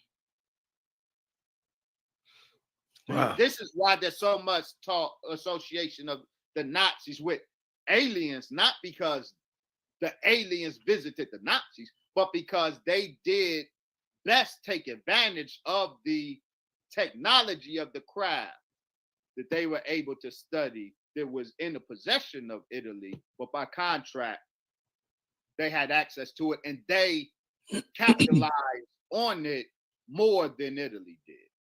Mhm. Mhm. I want to take a few questions. I tell you at the hour mark, I want to take a couple of questions from the family. I want to thank. We got a pack. We got about 2,700 people in the audience right now. So shout out to all of y'all in the audience. Once again, if you want to support this brother's research, you can support him via Cash App. $ Dr. Wesley. Yeah, if you would like to support this brother, hit the brother up on Cash App. This has most definitely been an interesting show. I knew it was going to be an interesting show. You said some things that I definitely want to go ahead and research. Put me on to some things that I didn't know. So I love this type of talk. I guess. Well, let me see what the people done. I got a question, but let me because they got a lot of questions in the chat, and we're not going to be here too long. So let me. Somebody wants to know: do you think a fake alien invasion will happen? I think the real war of Armageddon is happening right now. Mm. The real war of Armageddon preempts any fake alien invasion. Mm. The two powers, the power represented by the will in those craft, will war with the power of this world. Mm-hmm. The Honorable Brother Minister Farrakhan announced that Savior's Day that the war of Armageddon has begun. If you've been following the Russia-Ukraine conflict, one common theme when Russia gives briefings, when Ukraine gives briefings, there's heavy UFO activity in the skies over the Ukrainian conflict. The Ukrainian conflict, the Honorable Brother Minister Farrakhan teaches us, will grow into well beyond the borders that are the cause of the conflict right now. We are in the beginning stages of the war of Armageddon, the war between the power behind those craft and the power of this world. So there won't be any time, won't be any space for any fake alien invasion, except I have to qualify that because and I actually have to say, there's a fake alien invasion afoot right now. Mhm. When we watched the hearings and these intelligence officers are trying to convince us that the skies are being invaded by aliens, that's a fake alien invasion that is being propagated. The truth of the matter is, the war, there is a real conflict between the two powers, and we are in the beginning stages of that right now.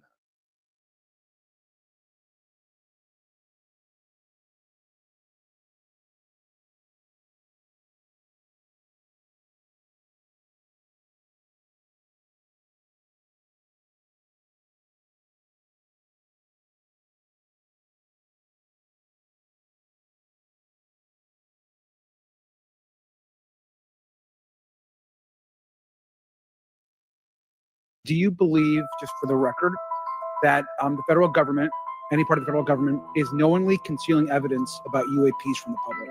Yes, sir. 100%. Yes. For the record again, just briefly, what do you believe UAPs could be or are? Strong evidence that they are non-human, higher intelligence. I echo my colleague's comment, sir. Was anything described as that we have possession of bodies? Yes, yes. We have is it multiple types of creatures, or? Sir, I couldn't answer that. It was discussed quite a bit when I was at the Pentagon. The problem is the supposed collection of these biological samples occurred before my time. In fact, before I was even born. Has there been any, to your knowledge, any communication with a non-human life form? I would say definitively yes. I speak my mind often, so why not just keep going with it? May as well just go all out and say it. The earth is flat.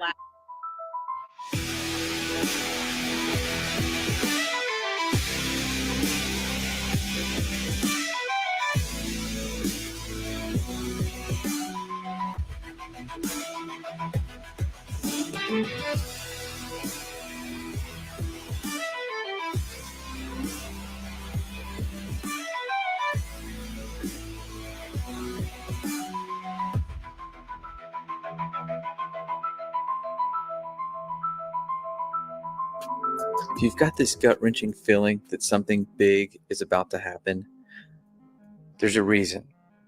And it has everything to do with what is now being disclosed to the general public. Bombshell UFO report is expected in June from the U.S. government. Meantime, UFO sightings in New York have nearly doubled since the pandemic began, and we are getting new video from the Navy showing pyramid-shaped objects flying in the sky. We were warned by the late Wernher von Braun in the years leading up to his death in 1977 that there were going to be a certain number of cards played on humanity, all leading to a culminating event. Now, everything Wernher von Braun warned us about has come true, except for what he called the final card that they were going to play on us, and it has everything to do with UFOs. The strategy that Wernher von Braun taught me was that first the Russians are going to be considered to be the enemy. In fact, when I met him in '74, they were the enemy. Then terrorists would be identified, and that was soon to follow. We heard a lot about terrorism. Then we were going to identify third world country crazies. We now call them nations of concern. But he said that would be the third enemy against whom we would be needing to build space-based weapons. And the next enemy was asteroids. This new one you're tracking, how big? It's what we call a global killer. Nothing would survive, not even bacteria. An asteroid some scientists call a city killer came closer to Earth than the moon this week. The scary thing is that scientists had no idea it was coming. Now, at this point, he kind of chuckled the first time he said it. Asteroids, against asteroids, we're going to build space-based weapons. So it was funny then. And the funniest one of all was against what he called aliens, extraterrestrials. That would be the final card. And over and over and over, during the 4 years that I knew him and was giving his speeches for him, he would bring up that last card. And remember, Carol, the last card is the alien card. We're going to have to build space-based weapons against aliens. And all of it, he said, is a lie. The way he said it to me, there was no doubt in my mind that he knew something that he was too afraid to talk about. Can you tell us, have unidentified flying objects been seen? Well, sure. We have lots of reports about what we call unidentified aerial phenomenon. Just a few days ago, the Pentagon confirmed that a 2019 video of a UFO sighting is actually real. It was a UFO.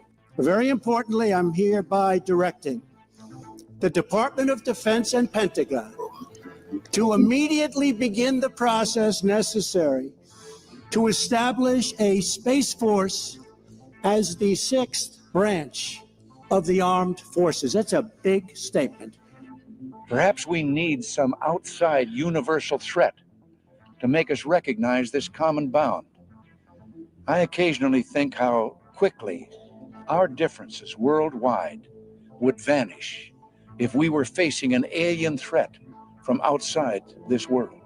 They've done a great job systematically programming each one of us into believing that this alien threat is very real and very near. But what they don't want us to realize is what ancient accounts actually say about these beings. Now, the idea that ancient aliens encountered mankind is very popular today. We've all seen these accounts of aliens bringing us great technologies and sharing all these secrets with us. But what they want you to forget is the actual origin of these ancient alien stories. They were never considered to be from outer space.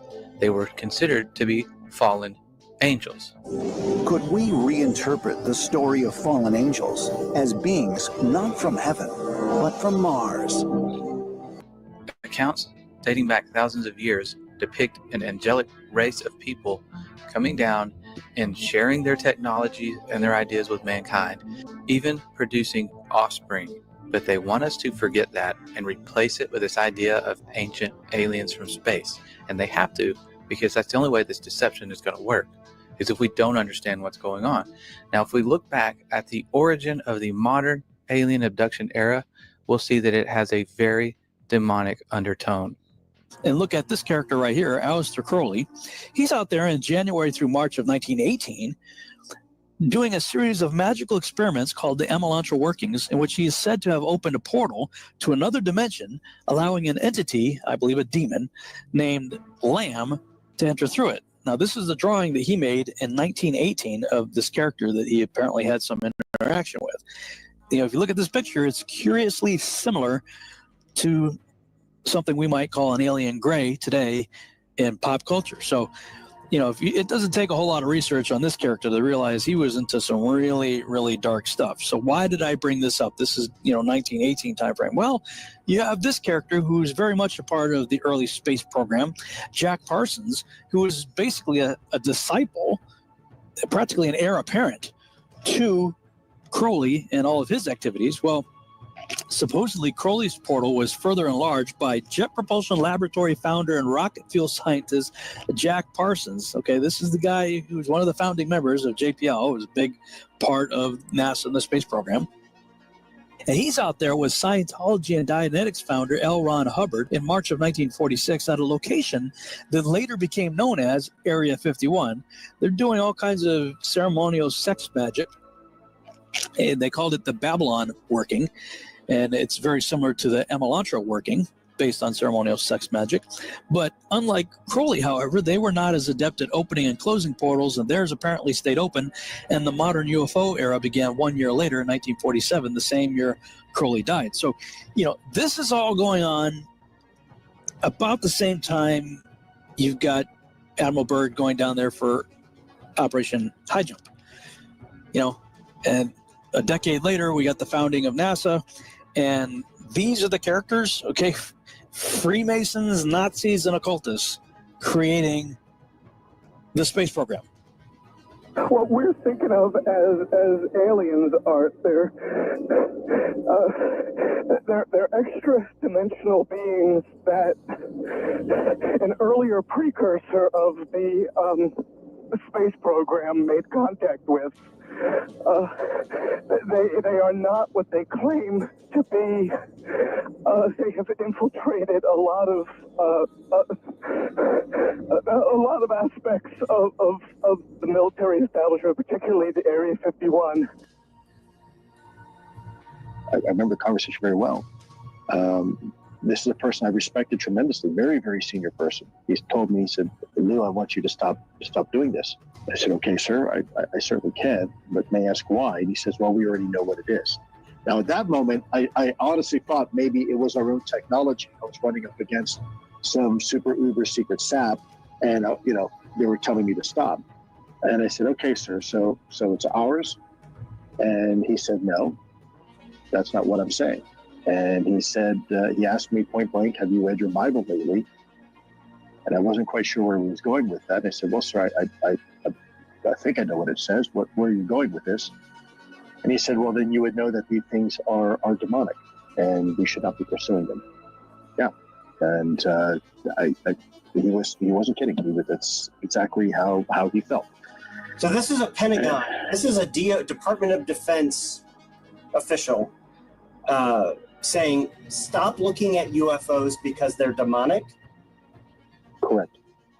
Before we can actually fully appreciate just how big this deception is going to be, we have to uncover the underlying deception, the one that puts this whole thing to rest. We all grew up believing the story that we were told, that Earth is just a speck of dust in an infinite universe, that there are other Earth-like galaxies out there and planets far, far away, and aliens could come visit us one day. But think back to the origin of that reality. It was told to us by people that we know and trust. Our teachers, our parents, everything we saw on television supported this narrative. But what if we were actually at the center of the universe in a very unique place? And that brings us back to what every ancient cosmology understood about the skies that they were seeing above. They were not told what to believe. They were going out and they were mapping out the skies. And every one of them came to the conclusion that these stars that were rotating above our heads were making their own orbits in a fixed way. They believed that the heavens above were unchanging. Now, they also believed the earth wasn't spinning or moving. They believed it to be perfectly still. And if we go back to the Genesis accounts, we start to see that they had this idea that there was a vast solid covering known as the firmament. It was the second day of creation. That's when it was made. The entire second day was spent making this solid covering, and that's where the stars were said to be placed. And other ancient cosmologies outside the Bible had the same understanding that the stars were fixed and they would all continue to make the same predictable paths for thousands and thousands of years. Many of their ancient structures were built specifically to line up with constellations. And thousands of years later, here we are seeing these same structures line up with the constellations they lined up with when they were built. They were using the sky as this great timepiece above to keep track of the days, the weeks, the months, the years. And that's how they understood things to work, that the earth was relatively flat, stationary, with a fixed, solid covering.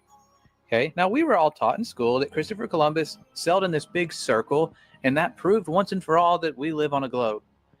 But ancient maps, even after Columbus sailed his big circle, still showed that the earth was flat and stationary, with Antarctica being the edge. And what we all considered as settled science, that hundreds of years we've just known that the earth was a ball in infinite space, it was a highly debated issue until very recent history. And they were actually teaching the earth was flat in schools as recently as the 1920s. We were just talking and I asked you what shape the earth is, and what did you say? What were you taught in school in elementary school? I was taught in school that the earth was flat.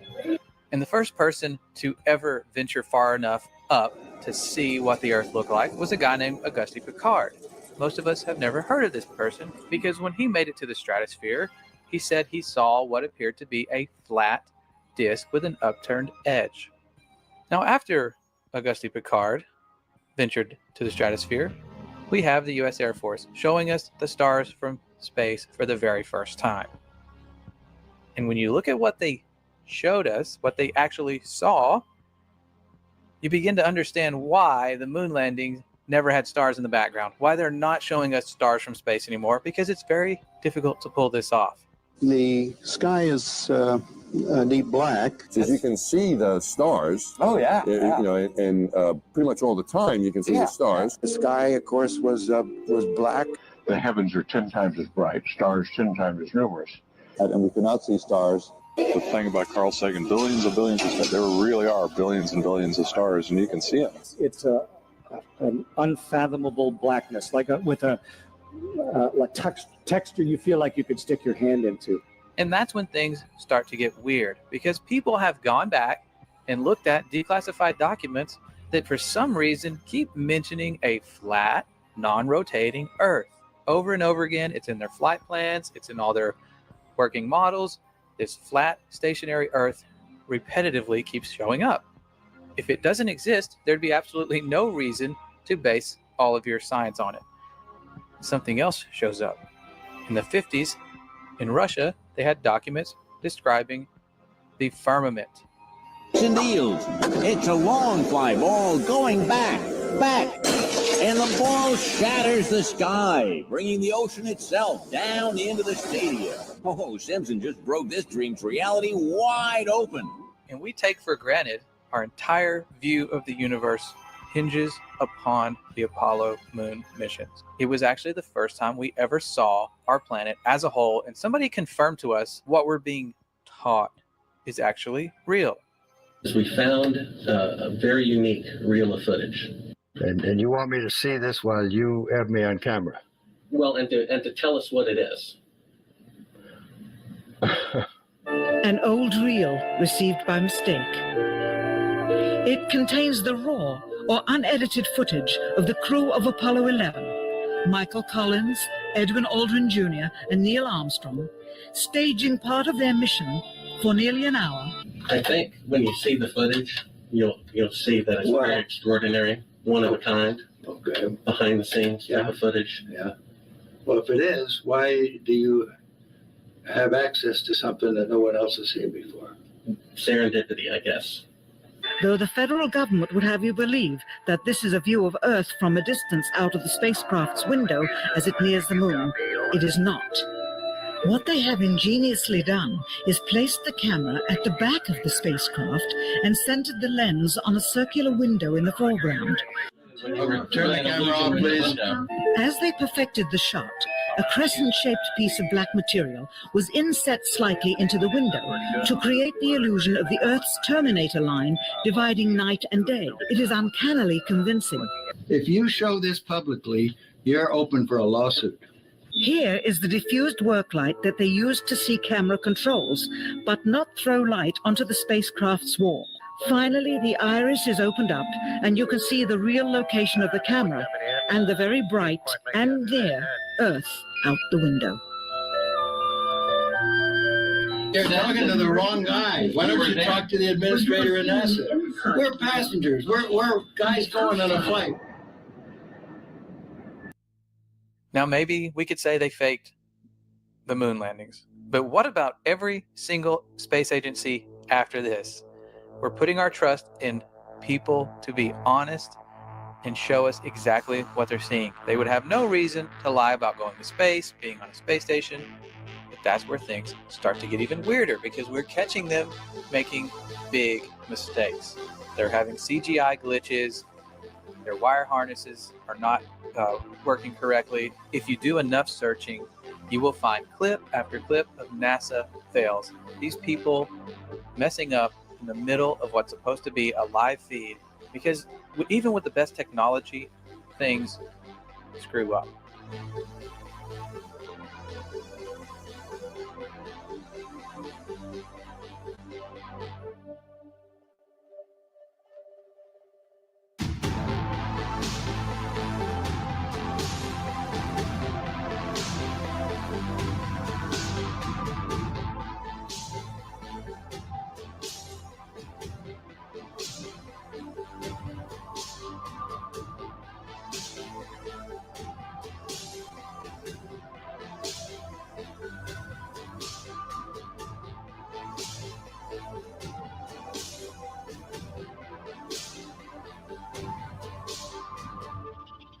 So many times during spacewalks outside the International Space Station, we can see air bubbles rising up. Can you touch on how there are air bubbles in space? Can you be more specific? Air bubbles? So yeah, like a lot of times during the footage, the NASA footage, you can see bubbles coming up out of the helmets or kind of from underneath you. How do you explain bubbles in space? Yeah, I'm not sure exactly what you're talking about. Now sometimes you get water in the helmet, and it's either from sweat or from the cooling garments. And in some of my spacewalks, I had like water in the helmet, not like I was going to drown in the helmet, but just little bits of water probably came from sweat. Often on the outside of the space station, you'll liberate little pieces of, it's a really harsh environment out there, and the outside of the space station gets beat up pretty good. And sometimes, you'll see just little flecks of paint or something that you might have disrupted floating away from the suit. And, that's generally what that is. I've never seen any kind of air bubble anywhere. Yeah. Could it be that you're filming in an underwater pool and you're not really out there?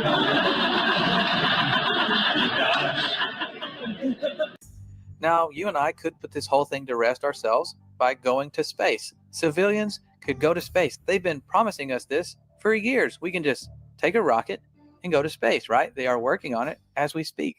In a year's time, in the last few months. Early next year, very few months. Sometime next year. By the end of the year, we should be taking members of the public into space.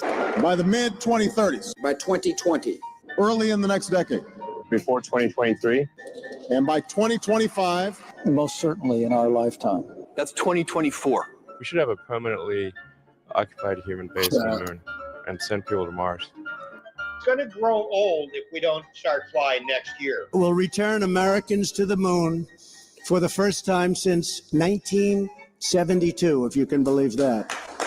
With our hopes of ever going to space continually burning to the ground, we're left with no other option but to take the pictures of Earth that NASA gives us. I don't want to fool you here. Last month, for the first time since 1972, NASA released a blue marble, a single snapshot of the Earth taken from outer space. NASA's Rob Simon made this, and it had wide appeal too. For example, it ended up as the default background on the iPhone. I didn't even know until I bought an iPhone and turned it on and kind of did a little happy dance. Simon's job is... It's primarily taking data and making pictures out of it. That's what this is, a composite of data sets from several different instruments translated into a picture. A single snapshot of the Earth taken from outer space. To us, the really cool thing was the data set. Up until that point, there was no realistic color map of the globe anywhere. There's artistry to creating the world. What I imagine it to be. Unfortunately, I'm not an astronaut. I've never been to space, but I've looked at these images over and over again, trying to sort of get the essence of it. It is photoshopped, but it's has to be. The only time we ever see curvature from any high altitude balloons or anything that was set up, it's created using a fisheye wide angle lens effect. We saw this during the Red Bull jump. Anytime they send up something on television, you're going to see this curved horizon, but it's the result of this wide angle lens.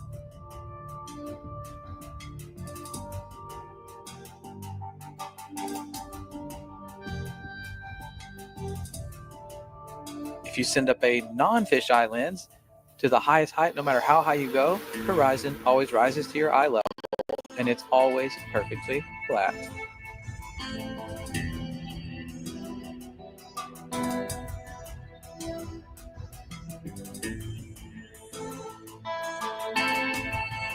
We could also go to satellite footage. After all, aren't there thousands of satellites orbiting the Earth right now? One would think. And yes, there are, in fact, satellites being sent up year after year. There have been for decades. The only problem is these satellites are launched on balloons. and they have been falling down all over the world. For a Michigan couple when a satellite crash landed in their backyard, and their reaction? Priceless. You never know what's going to happen. This baby fell out of the sky and landed in our yard. We've had a problem here. Forget it, Bart. It's so bright out you can't see anything in the sky except the Fox satellite. Now this brings us to our second method of proof. If we can't go to space, we could simply sail anywhere towards Antarctica, towards the southern hemisphere, and eventually we're going to hit the edge of the known universe, the firmament, or whatever's out there. Could there be more land? We don't know. But we could go prove for ourselves by circumnavigating north to south. The only problem is no one's allowed to do this. The Antarctic Treaty prevents it. You can take a guided tour. They'll take you to a fake South Pole and tell you, okay, this is where it is. But independent exploration is prohibited. It's guarded heavily by the military. You can't just go to Antarctica and check it out for yourself. Antarctica has effectively been off limits since December of 1959, and this was signed into law and agreed upon by over 50 countries. That should raise a little bit of concern. Why would a icy continent be off limits? Well, that's something we may never find out. Admiral Richard Byrd, one of the first people to really explore Antarctica, came back making bizarre claims of resources and in a time when Antarctica would be highly sought after by other nations. He also talked about unexplored land beyond the South Pole. Admiral Byrd, you've been to both the North Pole and the South Pole. Is there any unexplored land left on this Earth that might appeal to adventurous young Americans? Yes, there is. And not up around the North Pole, because it's getting crowded up there now, because they find out it's really usable, not only to live in, but militarily. But strangely enough, there's left in the world today an area as big as the United States that's never been seen by a human being. And that's beyond the pole on the other side of the South Pole from Middle America. And I think it's quite astonishing that there should be an area as big as that unexplored. It's a tremendous So there's a lot of adventure left down at the bottom of the world. Admiral, do you hope to see that? I do. Okay, so we can't personally go high enough to see this planet or sail far enough away to see if there is an end to this Earth or some land beyond Antarctica, but we do have a chance to watch rockets launch. They go up all the time. You can watch these rocket launches that seem to be happening more and more, but you have to wonder why they're taking this curved path and they're not going straight up. Now, the official answer is they're taking some curve with gravity, and there always will be some cover story for why they can't go straight up. But the big question is, why are we now stuck in low Earth orbit? We seem to get past it multiple times during the Apollo missions. The moon is well beyond low Earth orbit, but now we're stuck, and NASA will tell you for themselves. Right now, we only can fly in Earth orbit. That's the farthest that we can go. As we get further away from Earth, we'll pass through the Van Allen belts, an area of dangerous radiation. We must solve these challenges before we send people through this region of space. Any ill effects from the Van Allen radiation belts? No, now I'm not sure we went far enough out to encounter the Van Allen radiation belt. Maybe we did. The belts are 1,000 miles to 25,000 miles above the Earth. Then we went right out through them. No effects on your cells? Didn't even know it. I don't think anybody, well, maybe somebody said you went through the radiation belt, but we didn't feel it inside. I'd go to the moon in a nanosecond. The problem is we don't have the technology to do that anymore. We used to, but we destroyed that technology, and it's a painful process to build it back again. This next generation spacecraft will enable America to explore beyond low Earth orbit. One thing I really want your generation to embrace is that the Earth is a closed system. We cannot leave the Earth. So what about the proofs we were actually given for this Earth being a globe other than pictures in NASA? One of those, the first that I recall, is boats going over the curvature. As ships sail away, they don't disappear all at once. First, the bottom will disappear. See, the bottom of the ship is gone. Now we can see midway up, and then the whole thing disappears. Now, ships came back. They didn't fall off the table. So people realized that the world is curved. I mean, it's a big curve, but it's curved. So, the process of testing claims, the world is flat, the world is round, is what we call science. Now, if you have a claim that can't be tested, that's what we call pseudoscience. The difference between pseudoscience and regular science is whether or not you can test it. The flat Earth, well, that didn't stand up to tests. The round Earth did. Extraordinary claims require extraordinary proof. The world is round. Now, this seems legit. Boats do appear to disappear bottom up and go over a curvature at a pretty relatively short distance, which would make sense if the Earth is indeed a ball. The only problem with this theory is when you take a high zoom camera, a telescope, or something with high zoom capabilities, you can bring back a boat that has appeared to vanish. All right, we have optical limits to how far we can see certain objects. Not to mention atmospheric lensing. Your atmosphere will act like a lens. And you can test and repeat this on a very flat surface with a camera yourself. You will see objects appear optically to disappear bottom up, just like they're going over a curvature, but you can demonstrate this on a flat surface. It's testable and it's repeatable. Science. Another big proof we were given was our sun, which it does appear to be going over the curve of the Earth, and we're told that's because we're falling backwards because of our rotation as we orbit the sun. But once you realize the sun is a local light, it's the exact same size as our moon above. That's why they line up perfectly on an eclipse. It's not because of the coincidence that one's just 400 times larger, but also 400 times farther away. It's a much closer light and it's much smaller. Now, you would think because of all the false models we're given of this flat Earth theory that it would just always be daylight, or you should always be able to see the sun. But it's much closer and much smaller, so when it moves away from your line of sight, it follows the known laws of perspective. And it has to follow these laws because as objects that are, even if they're high up, as they get further away, they appear lower and lower, and eventually you're going to see it vanish due to perspective and the fact that our atmosphere isn't transparent. It might be clear for certain distances, but eventually everything's going to fade out.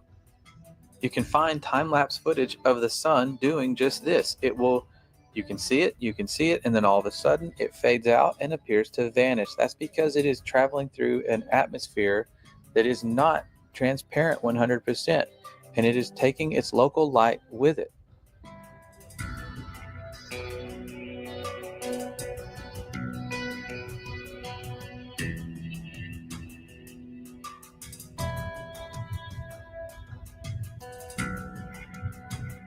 Perhaps the greatest trick of all was convincing us that we are simply another planet. We all learned the planets in school, we had songs, we built solar system models, and when we looked up and saw these lights in the sky, we assumed that we were simply a light in someone else's sky. It was a really good trick because that is the one that most people go to. How are we not round if other planets are round and we are assuming these lights to be other planets? But when they send us these images of other planets, you have to read the fine print and wonder why they rely so heavily on CGI.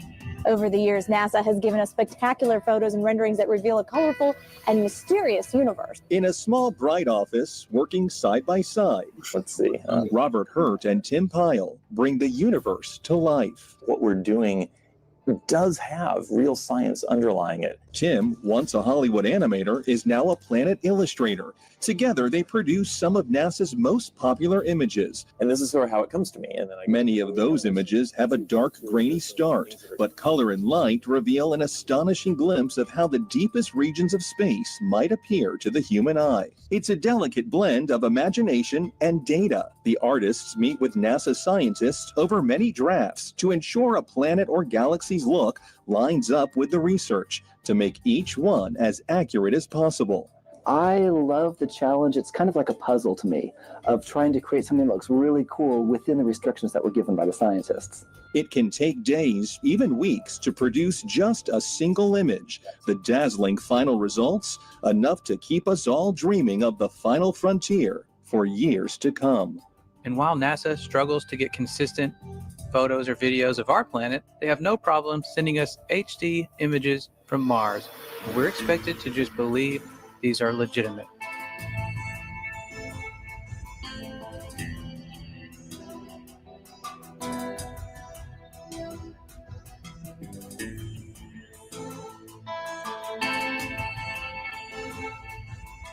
Now there is one final thing we can do. Given the known circumference of Earth, we could simply measure these things for ourselves. And people have been doing this. They have been going out over large bodies of water and large areas of land and measuring to check for curvature. And what we have found simply is that we see too far. We see far, far beyond what the globe math should allow us to see. The current record holder for the longest line-of-sight photograph captured mountain ranges that were 275 miles away. They should have been at the given height and distance nearly 4,000 feet below the line of sight. This is from Joshua Nowicki, and what you're seeing here is a mirage. We typically would not be able to see this from the Lake Michigan shore. We talked about this last night. Conditions are right on the lake that we're actually seeing a mirage. As we find ourselves on an Earth much different than we ever imagined, it brings us back to this upcoming deception, this final card, and what it's truly all about.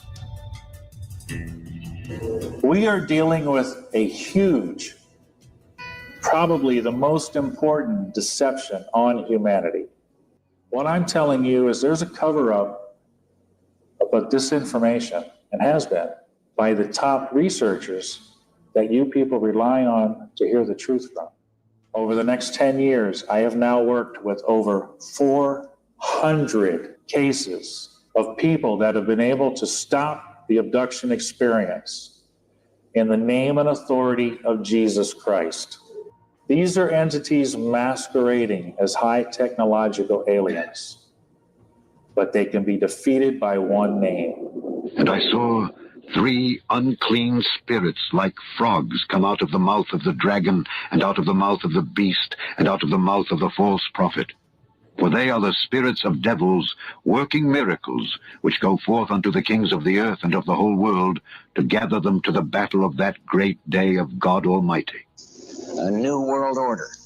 A world where the rule of law, not the law of the jungle, governs the conduct of nations. When we are successful, and we will be, we have a real chance at this new world order. The new world order. A new world order. A new world order. There's no way for us to know exactly where this alien deception is heading, but one thing is for sure, we are witnessing the fulfillment of prophecies in Scripture that told us we were going to eventually head to a one world government. A great deception is coming. We can count on it, and we have to return to the power of the one who put us here, the one who is going to have the final say.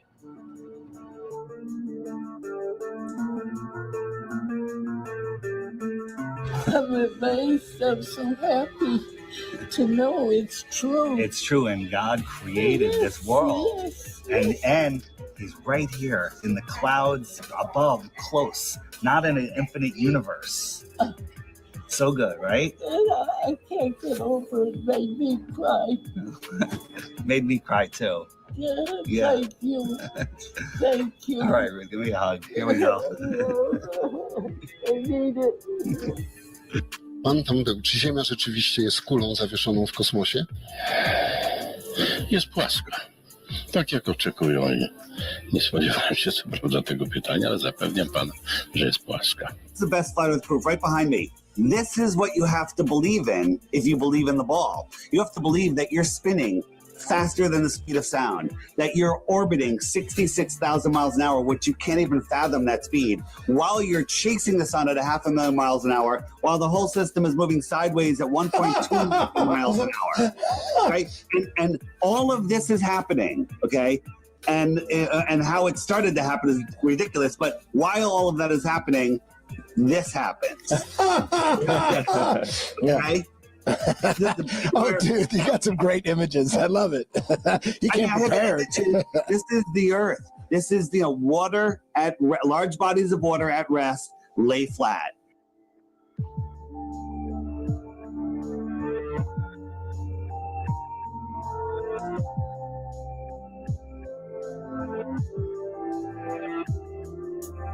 So then all of a sudden the United States and Russia engaged in these high altitude nuclear tests, and the United States calls theirs Operation Dominic, within which we have Operation Fishball. Look up the name Dominic from the late Latin name Dominicus, meaning of the Lord. Fishball was part of Operation Dominic. It looks like they are sending high altitude nuclear bombs to test the fishbowl of the Lord, i.e. the firmament.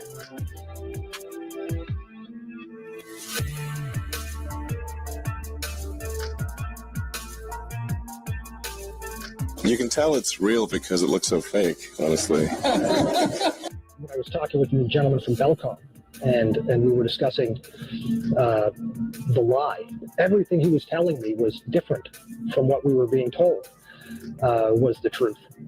And at one point I asked him, I said, man, you guys, you lied about a lot, didn't you? And instantly he said, no, we didn't lie about certain things. We lied about everything. None of it was true.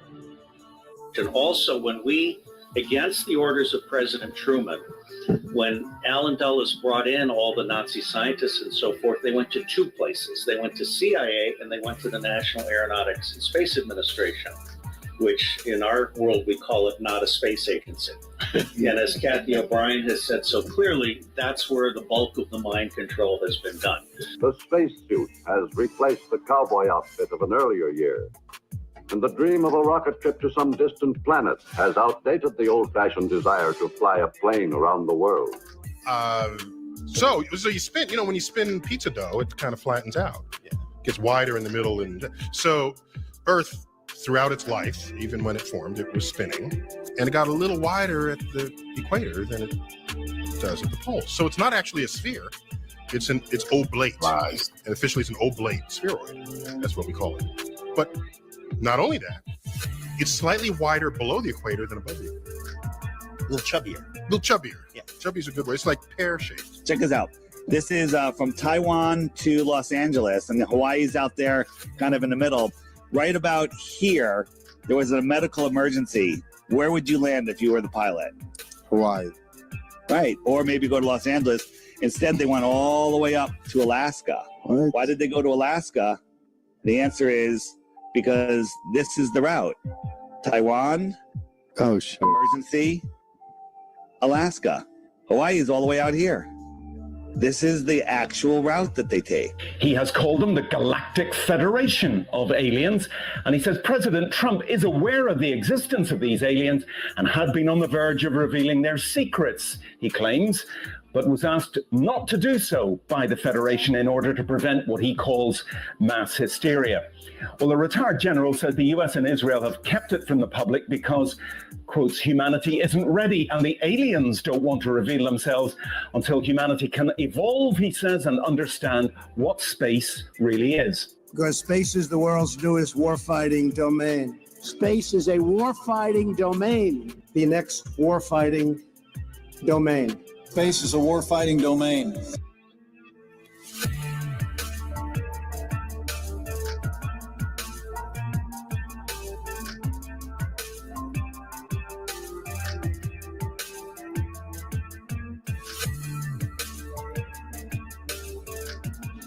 Finally, my brethren, be strong in the Lord and in the power of his might.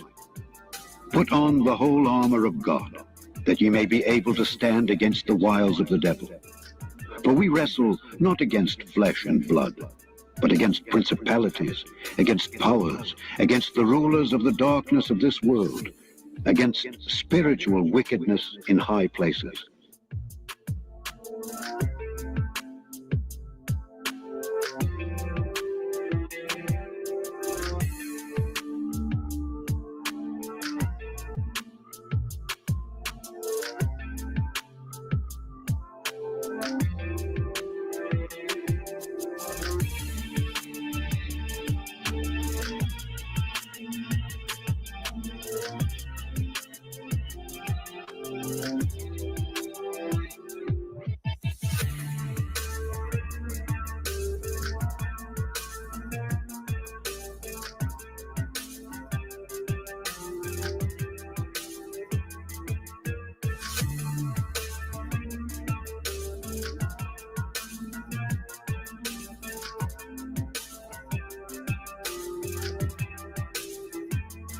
and the stars of heaven shall fall, and the powers that are in heaven shall be shaken. And then shall they see the Son of Man coming in the clouds with great power and glory. And then shall he send his angels, and shall gather together his elect from the four winds, from the uttermost part of the earth to the uttermost part of heaven.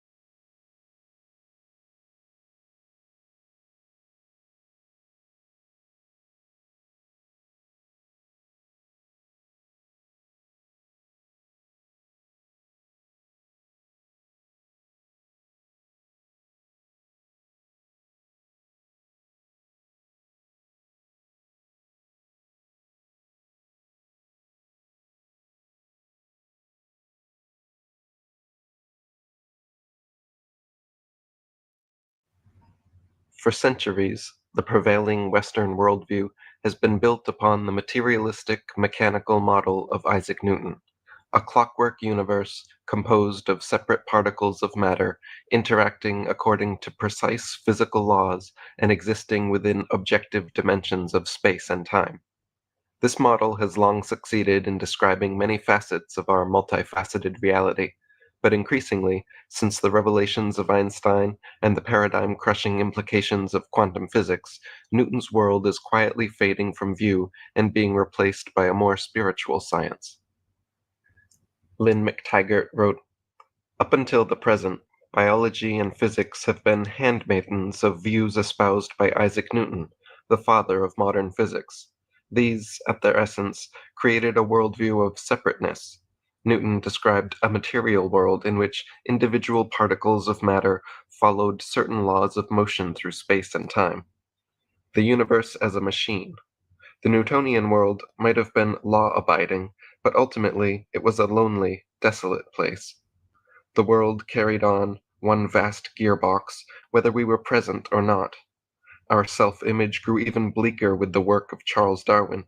His theory of evolution is a life that is random, predatory, purposeless, and solitary. Be the best or don't survive. You are no more than an evolutionary accident. These paradigms, the world as a machine, man as survival machine, have led to a technological mastery of the universe, but little real knowledge of any central importance to us. On a spiritual and metaphysical level, they have led to the most desperate and brutal sense of isolation. They also have got us no closer to understanding the most fundamental mysteries of our own being: how we think, how life begins, why we get ill, how a single cell turns into a fully formed person, and even what happens to human consciousness when we die. Newton's mechanistic mathematical model is attractive with its law-abiding, predictable structure, but it repeatedly falls short in describing a wide array of phenomena which classical physics is thus forced to deny or ignore.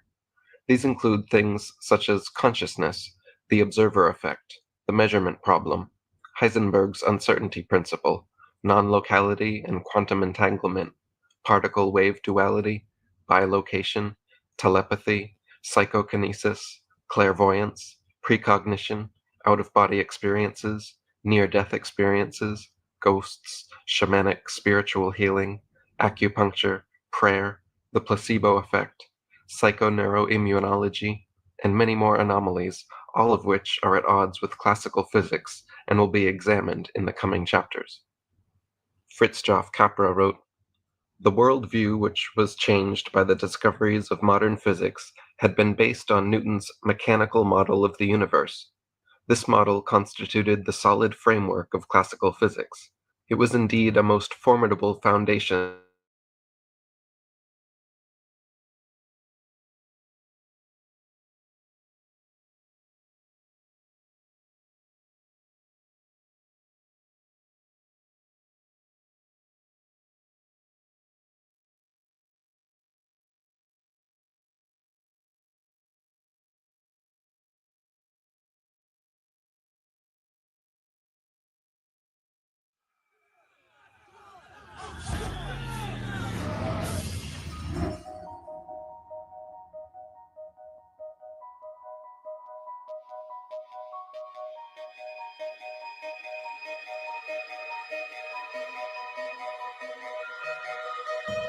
So there it is.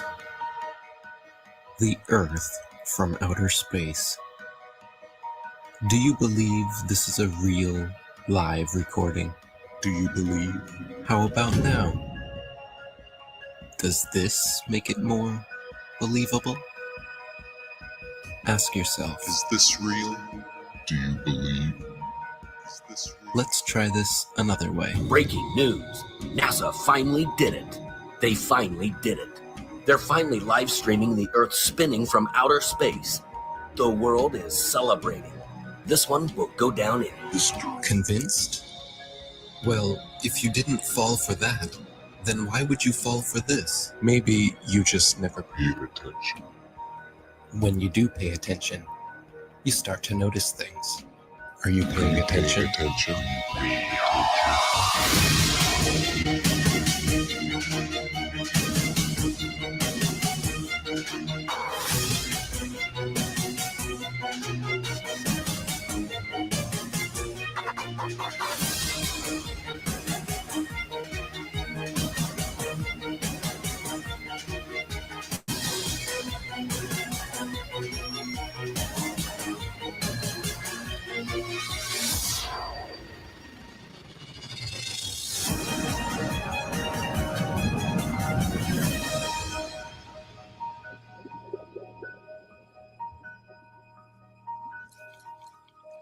Did you know that starting at the end of 2015 through 2017, Flat Earth was one of the top search terms in the USA, let alone the world? While most of you were falling for the political charades, the rest of us were trying to discover the true nature about our world.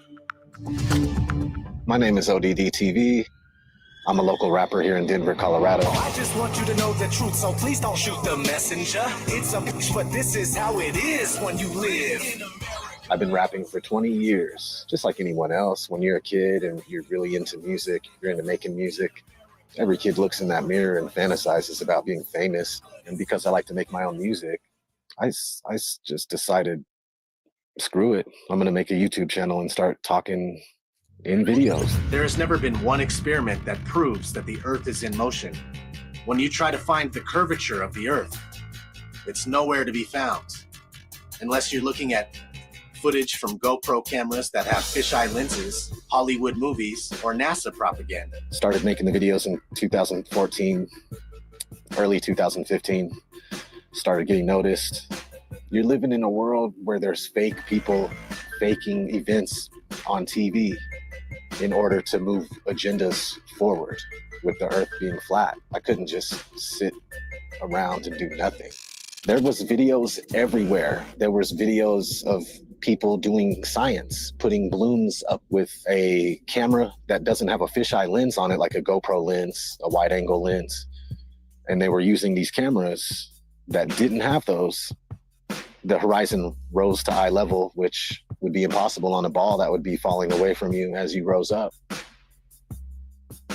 There's people putting out top 10 NASA hoax videos, debunking the moon landing, picking apart NASA just left and right. It was awesome. Awesome time for YouTube between 2015 and 17. Even Google mentioned it during their commercial. Do you remember this? Why would Google be promoting this? As a joke? As a joke? No. We know why. They were panicking. Panicking because the platform they purchased 10 years ago was collapsing with truth. The powers that be would not allow that. Is we want to provide users with authoritative, trustworthy information. I'm sorry to cut you off. I only have a minute and a half, and I don't really need to hear what you're trying to provide. I want to know how you're dealing with all these conspiracy theorists on your platform. So the first way is by demoting low quality content and promoting more authoritative content. And the second is by providing more transparency for users. So we're introducing boxes that provide factual information at the top of results that have shown themselves to turn up a lot of information that is counterfactual, such as searching for the Earth is flat on YouTube, where you see a lot of... Your response is to put a box saying, nope, the Earth is not flat. Correct. Okay. So instead of deleting all of the millions of videos we have made, they simply decided to bring in their puppets to reiterate the agenda at stake. We are already sufficiently motivated to invest the necessary resources and people in addressing this threat. You can tell it's real because it looks so fake, honestly. The Earth being flat is getting out of control. Can you please help? Can you please help? When you stand on the shoulders of those who came before, you might just see far enough to realize the Earth isn't flat. 1 + 1 is? 2. What color is the sky? Blue. And the Earth is? Round. Just like it is here. This float celebrates flat Earth theory that is spreading ironically around the World and its possible roundness. Spinning. Now they are talking about it. They want you to search for it because they already changed their algorithm to be set up in their favor. What is this trash? None of this tells you our side of the story. These are all videos they put together, so you can watch and learn nothing. Nothing that any of us would show you. Like here, have you ever seen a time lapse of the sun? Does it look like the Earth is rotating backwards and the sun is still? Or does it look like our sun is simply moving across our sky, traveling away from your perspective? Again, but with some inversion. You can clearly see the sun, not only decreasing its size, but heading towards its next destination with a slight turn before it disappears from your line of sight.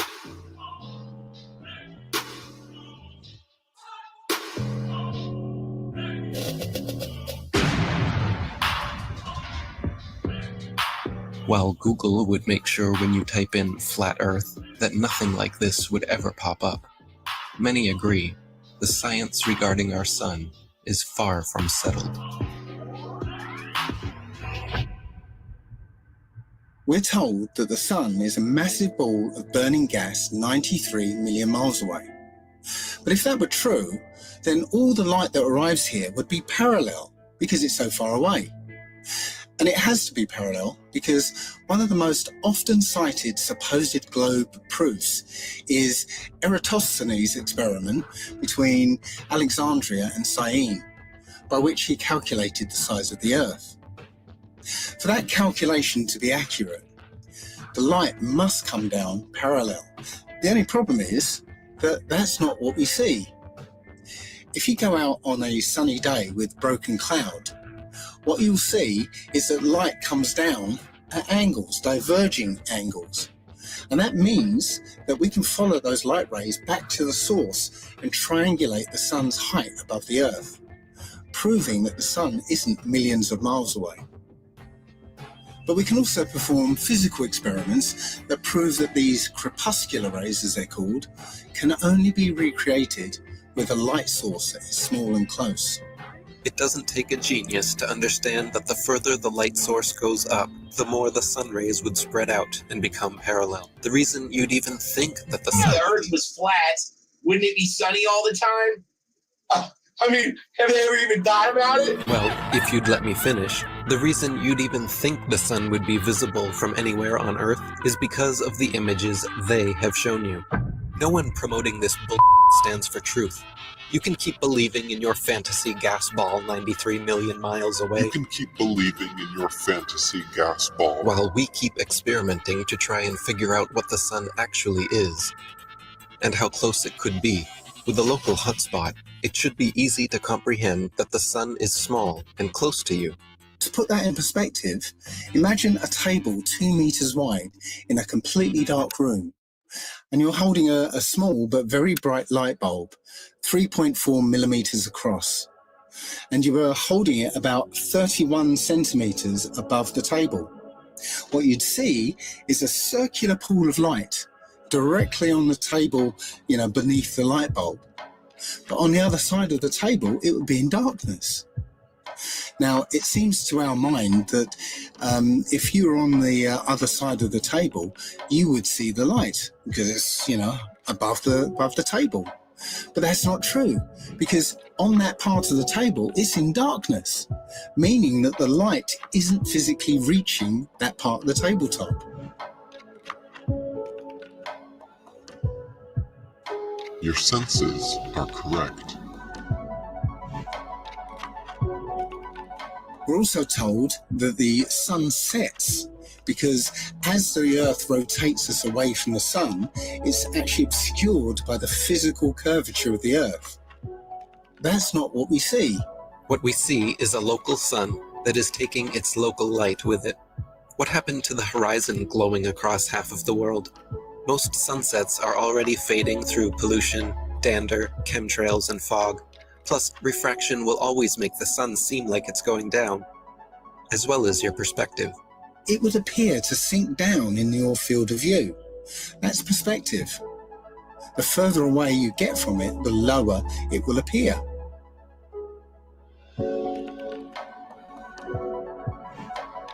It doesn't physically change its height, it just appears that way to your eyes, until eventually it will disappear behind the horizon formed by your eye's vanishing point. Your eye has an angular resolution of 0.2 degrees, and anything at that height will disappear beyond the limit of your sight. Many times we can see time-lapse footage of the sun that shows it getting smaller as it moves away from us. Now, that's not always the case, since the sun is travelling around the North Pole. The closer you are to the north, the less you'll see the size change. But from locations beyond the equator, you'll absolutely see the sun's size change. And that could never ever happen if the sun was 93 million miles away. You wouldn't see the sun change at all. Our eyes cannot see farther than what they were designed to see. But that is no reason to keep them closed. There's also an effect that occurs under certain conditions called atmospheric lensing, where the sheer amount of atmosphere, as well as the rain between you and the sun, acts like a lens and a prism, magnifying it greatly, which leads to another observational proof that the sun setting is an optical effect. At such times, when the sun is setting over the sea, and it seems as though it's half hidden by the horizon, then you can zoom in with a high-powered zoom camera and see that it's actually still above the horizon. It's just an optical illusion. Pay attention to the sun rays here. This alone proves our local sun, and so do these shadows. So what about the moon? We all witness the moon only illuminating the local clouds around it. That is because it is also a local light, but one with opposite effects from the sun. As we can all agree, shade from the sun is cooler than direct sunlight. But did you know the moon's shade is actually warmer than direct moonlight? The moon produces cold light, something the science priests must have forgotten to teach us all about in school. Not only that, but at times we can see stars through the moon, proving it is not some solid rock 238,900 miles away. In the 60s, true science regarding the moon was the shadow band topic of its era. I consider myself to be an ordinary, humble person who wants to serve mankind with what man has striven for from the beginning of consciousness, with truth and understanding of the world. Well, now, one thing, you have a theory about the moon, and we expect to be able to get observable facts about the moon fairly soon. What is your theory? Well, it is by now rather more than a theory. 10 or 11 years ago, I stated to various scientists that the moon is not a piece of rock, but it is plasma, cosmic plasma. Gravitational theories are out, and the new concept of the cosmos and of its laws has to be evolved. This fact will eventually be confirmed. I made certain predictions which were already confirmed in 1958, and the situation now is coming close to a complete confirmation. What will be the result if you're proved to be correct in your theories? The result will be profound and decisive. Because if the moon is a plasma, no man will ever land on it. And the Americans and Russians are thinking of landing men on it. Well, that will never happen. People actually believe they walked on the moon, talked with Nixon, played golf, drove a car, and planted a flag. If you really believe that Neil Armstrong took the first step, then why do you give any credit to the cameraman already there waiting for him? These guys were all U.S. military men coerced into acting. They wanted the money and power that came with the deal, of course. The problem was, they were terrible actors. They couldn't even pretend to be excited, knowing they were lying to the world. But the show had to go on. Michael Collins and Neil Armstrong rarely spoke in public about it, but there was one man not shy about lying to your face. The spokesperson for the Apollo deception. It's my pleasure to present Colonel Edwin Aldrin. No handshake, hug, smile. Their facial expressions are similar to those experiencing constipation, not celebrating an accomplishment. Distinguished ladies and gentlemen, it is with a great sense of pride as an American and with humility as a human being that I say to you today what no men have been privileged to say before. We walked on the moon. I mean, they couldn't pay them enough to look up and smile? Society has always debated these planned Apollo events since day one, never imagining then that almost 50 years later, they haven't had the balls to fake another. As a tattooer, I talk to hundreds of people a month, and people are actually really starting to wake up with everything that's going on right now. I mean, people are sick of the lies. This is the biggest deception ever. The globe, the spinning ball globe is the biggest deception. If NASA was legit, literally all they would have to do is one thing. Take one of their satellites, zoom in on someone in Australia, upside down, driving a car. Or in the ocean, swimming, upside down. That's all they would have to do, just zoom in. But they won't do it. They'll never do it. I think it's hilarious that NASA will straight up tell you we destroyed the technology to go to the moon. I'd go to the moon in a nanosecond. The problem is we don't have the technology to do that anymore. We used to, but we destroyed that technology, and it's a painful process to build it back again. But they destroyed the technology and they can't go back. It's ridiculous. There's an interview with Buzz Aldrin, actually, where he's being interviewed by a little girl. Her question was, why has nobody been to the moon in such a long time?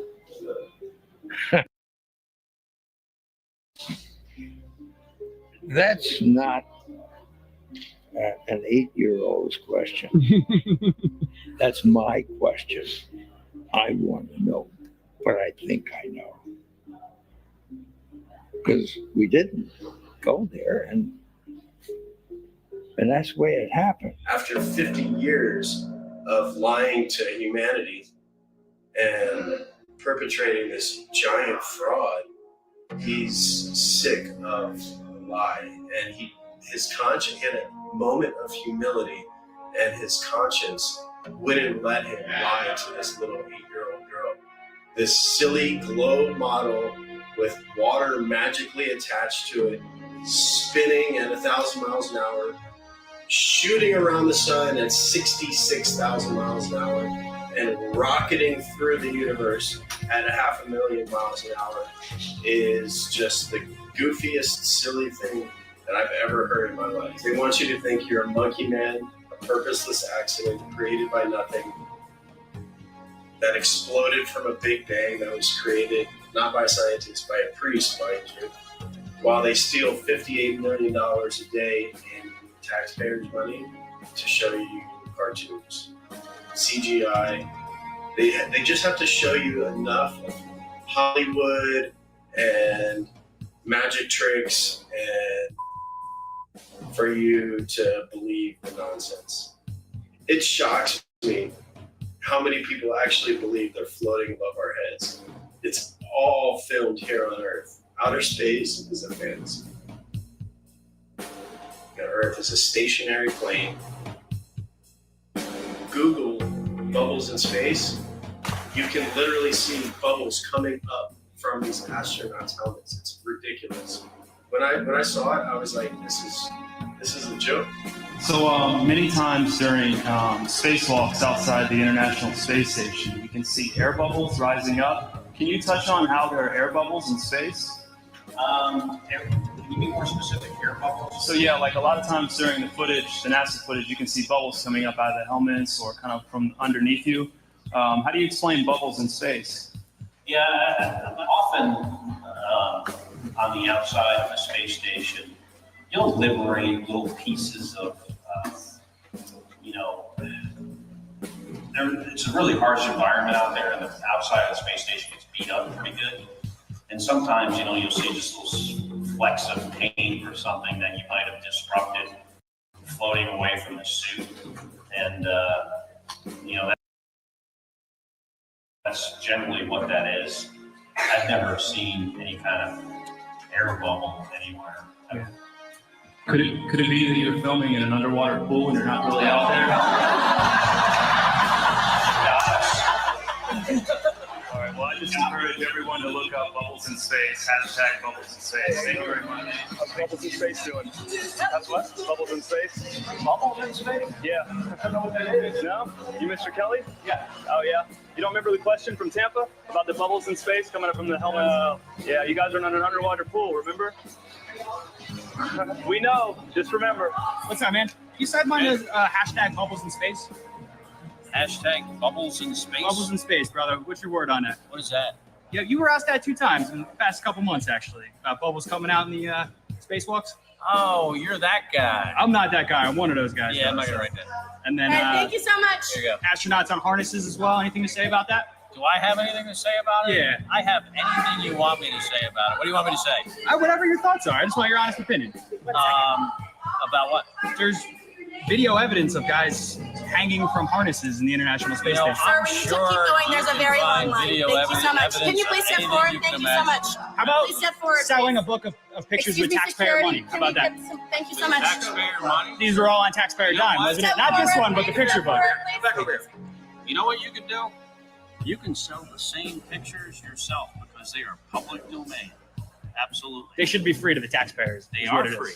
Why are you selling it for $40? You can do whatever you want with them. Well, you're doing it a disjustice by ripping off the taxpayers. You know what? You're doing. Hey, thanks for coming. Once people start realizing that we've been lied to on a grand scale, everything from the government to our schools, it all just comes crumbling down.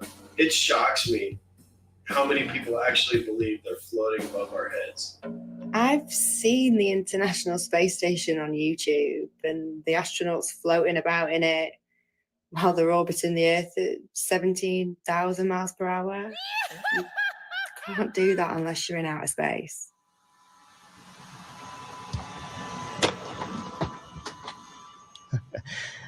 Practice makes perfect. Give me another It's week. as simple as using a zero-G plane and strapping a harness to their belt. Then, just like Batman movies, they remove the wires using a computer. At times, the manipulation reveals itself. Green screen and blue screen technology cannot always be flawless. How can you keep denying this trickery? Here we see Europe's space agency at NASA's studios using a blue screen with grids. This technology has been used for decades. It works best for 3D and live manipulation. It's funny. Once NASA was caught red-handed, they produced a couple of senseless videos 8 months later, trying to pretend like they always use them for science experiments, knowing damn well it was too late. Why do clowns defend them? There is no chance you could remove the background. These people lie to your face in the hope that you will not do your own research. NASA knows that most are too lazy to dig through its massive rabbit hole. Yet, in the meantime, they just love to rub it in your face. Take a journey with me deep inside the rabbit hole. Wake up, my friends, there's some things that you have to know. Everything you ever thought you knew, it has to go. The world's a stage and they're putting on the magic show. Take a journey with me deep inside the rabbit hole. Wake up, my friends, there's some things that you have to know. Everything you ever thought you knew, it has to go. The world's a stage and they're putting on the magic They show. steal $52 million per day from American taxpayers, just to create a fantasy display of men orbiting their spinning pear-shaped space testicle Earth. Their green screens are awful. When they are live and something glitches, their reactions are always priceless.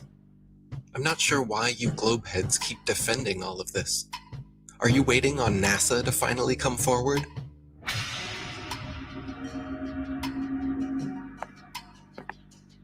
Good evening, ladies and gentlemen, dear citizens of America. We here at NASA have been lying to you all since the 60s about our projects, operations, and missions into outer space. We have never been higher than lower Earth orbit. Right now, we only can fly in Earth orbit. That's the farthest that we can go. Every image we have shown you is CGI. Our films are mostly done in an underwater buoyancy facility. We have funneled millions of dollars per day to show you cartoons and false illusions, and we are truly very sorry. We will repay all taxpayers back the trillions of dollars we have stolen. This will be divided evenly between the citizens of America, as well as rebuilding poverty-stricken towns and cities all across America, as this department has finally come to an end. Isn't it weird that every space documentary, all the series, I had them all, Joe had them all, we watch them all the time. I try to remember all the about a neutron star and a super hypernova. Me and Joe were deep into space. Beyond Venus, 93 million miles from the sun, is Earth. Its great oceans forming the clouds and air currents which warm and irrigate the planet. I thought I was better than people because I knew so much about space.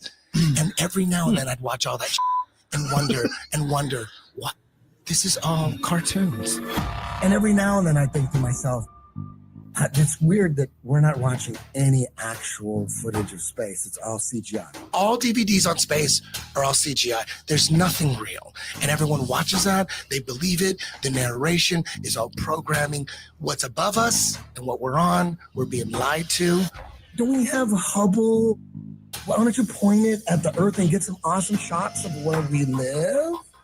All the pictures and images from space are CGI. None of them are real. We haven't gone past that. What are you telling me that that's okay? We could just gloss over that? And they admit that they're all CGI, except for one in 1972, which is fake. They have one picture. They say one is real, 1972. All the rest is CGI. Like, where are the pictures of Earth from space? I want to see a picture. I want to see tens of thousands of them. I want to see the sun over here and the moon over there. People should have posters and all over the world. People should have these epic pictures of the Earth from space with the moon over here and the sun over there and the planets. There's none. Literally zero. They do sometimes exaggerate, like claiming they used a NASA camera 1.6 million miles away to take this alleged video of the dark side of the moon. It doesn't take a genius to see how undeniably computer-generated this image is. And yet, you think we are the moronic ones? I would rather be thought as a moron for not trusting criminals than a sellout and a traitor for defending them. The reality is, the things that come out of your mouth, are you saying something that a defense attorney would say, or are you saying something that a prosecuting attorney would say? When it comes to the government, that criminal, that's like John Gotti. I'm saying that a prosecuting attorney would say, not saying like, we'll prove it. It's a criminal. Without a doubt, whatever's coming from the government, I need the kind of evidence that would shut down a case. If I don't see the evidence, why would I believe it? What is gravity? You have no idea. Okay, next question. So you're telling me gravity is strong enough to hold oceans onto it, battling inertia from the spin. So gravity's holding oceans, and inertia's trying to pull it out and make it fling. Skyscrapers would fling off the Earth, but this gravity's holding these. It's so strong, it's holding these, but it can't hold a helium balloon. Things that are less dense go up. Things that are more dense go down. Has nothing to do with gravity. Where's gravity at with butterflies? You would think that if gravity's so strong it's holding skyscrapers down to it, we would be flat on the ground. There is gravity all the way out to the moon and beyond. Long before the theory of gravity was a glimmer in Newton's imagination, the natural physics of density and buoyancy already perfectly explained why apples fall down, Objects fall or rise based on their relative density to the medium surrounding them. Apples fall because they are denser than the air, while helium balloons rise because they are lighter. No gravity necessary. This is why raindrops fall down through the air and air bubbles rise up through water. Everything seeks its relative density and rises or falls until settling accordingly. This is why a tiny pebble sinks to the bottom of the ocean, but gigantic cruise ships and aircraft carriers stay afloat on the surface. Because even though a pebble is so small, its mass, relative to its volume, its density, is more than water, so it sinks. And even though a cruise ship is so large, its mass, relative to its volume, is less than water, so it floats. If Newton's apple had landed in a puddle, he would have seen the apple only fell through the air because it was denser than the air, but then floated on top of the water because it was less dense than water. The natural physics of density and buoyancy was understood and agreed upon for centuries before they changed our textbooks and started NASA. All our space information is coming from NASA. Werner von Braun was the director of all 6 moon missions, and he's a Is that not a comic book? That's a comic book.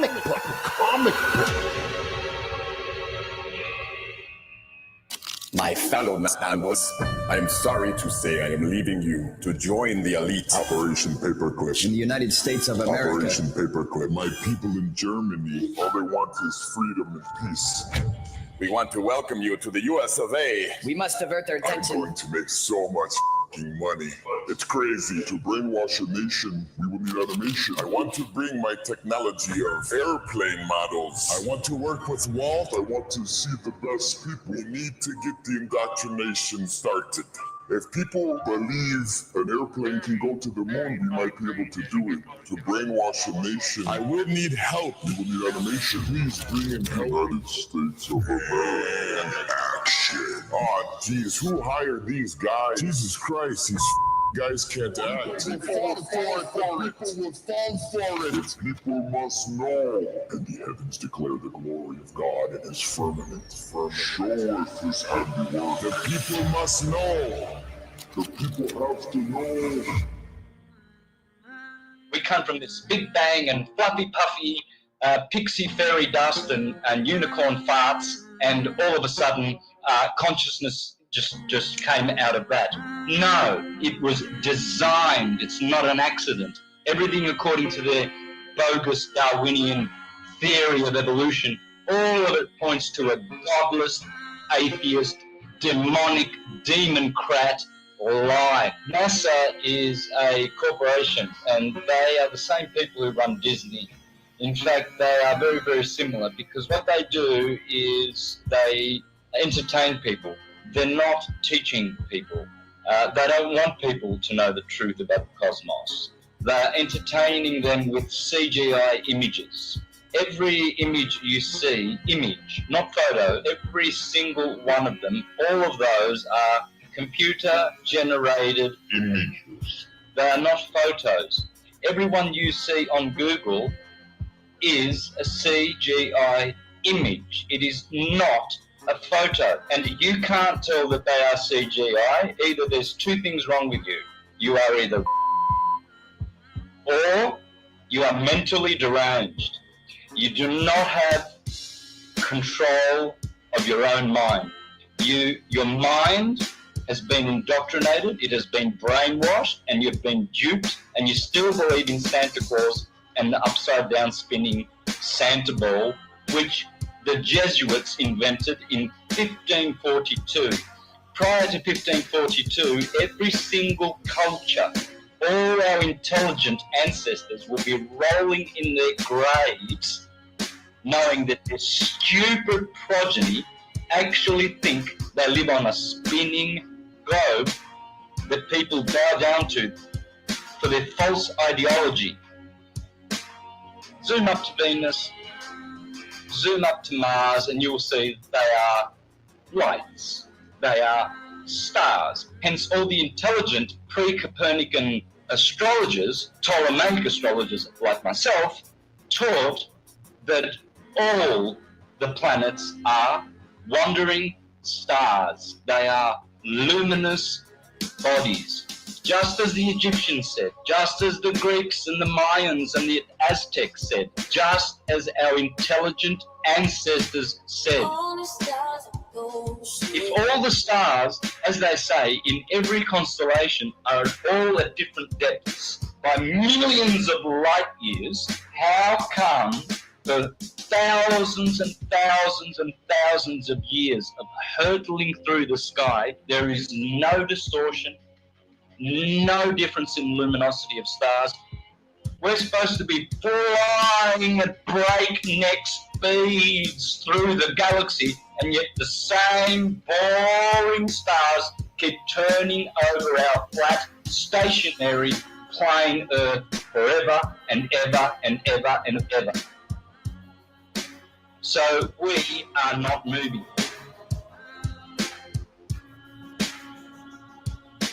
We're supposed to be traveling at, get this number in your head, 66,600 mile an hour, 666. That's how fast the Earth is orbiting. If you are broke, that's what you are. You are stupid. Stupid beyond your wildest imagination. That's why we have a horizon, because it's horizontal. That's why we have sea level, because the sea is level. It's not curving. You cannot call it sea level. You will call it sea curve.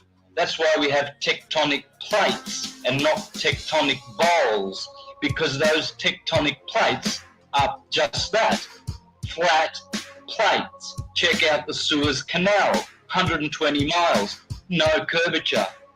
It never overflows, it never drains. And to all those astrologers out there who think they are astrologers teaching heliocentrism, like Laura Eisenhower, the granddaughter of her grandfather, the president of the US, calling herself a heliocentric astrologer, no such thing exists. From a very young age, wondering why the heck did I land in the Eisenhower family?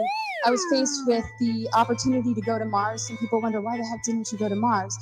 But my intuition told me, from really recalling a youth filled with a lot of insight about what I was here to do, was to not go anywhere. That is, Laura, you are a false prophet. The line going from the AC to the DC is called the line of the Earth, and it never moves. AC to DC, ascendant to descendant, that's called the line of the Earth, according to the astrologers of ancient, and that never moves, proving that there is no movement of the Earth calculated in any astrological chart reading that you do. You never account the movement or the position of the Earth in relation to any of these planets, because it's that line of the Earth which we call the horizon. Speaking of horizons, some guy, he filmed a mountain. He was flying over Texas, and he used his camera to film a mountain. This mountain was supposed to be hidden by 35 miles of curvature with the current circumference of the Earth that we're given. Just sitting straight up. He's just right there. It's not hidden by 35 miles of curvature. It's crazy. As soon as flat earthers found out about P900 cameras that are made by Nikon, where they can zoom in times 80, I think, and what's going on is, like, you can see a boat disappear with your naked eye, and that used to be proof alone. That used to be proof for the curvature of the Earth. But now you can watch the boat disappear with your naked eye, and then you can pull up this camera and you can zoom in on the boat that you just watched disappear, and you can bring it right back into full view, perfectly visible. It's crazy. There's no camera tricks, there's no illusions involved, nothing. It's just perfectly back into view. There's flat earth proofs coming out all the time, every other day, it's just a matter of if you can find it or not, if it's going to surface in the right areas where people can share it. You know, they're trying to censor this stuff nonstop.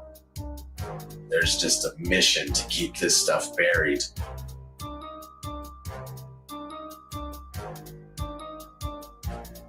I got mad love for all the flat earthers, man. Since day one, everybody's been doing their part, putting in work, and just picking up where they're finding slack, they'll pick it up. You know what I mean? Like, there's no spot in flat earth that is not covered. They're covering their zone, their quadrants, and they're just taking care of business, man. And if it wasn't for you, if it wasn't for all of us, we wouldn't be where we're at with this flat earth thing, man. They wouldn't be so scared. They wouldn't be trying to cover it up at every turn and stop it everywhere we look. Each and every single flat earther out there has played their part. And we wouldn't be where we're at if it wasn't for you. We wouldn't be heavily censored. They wouldn't be scared to debate us.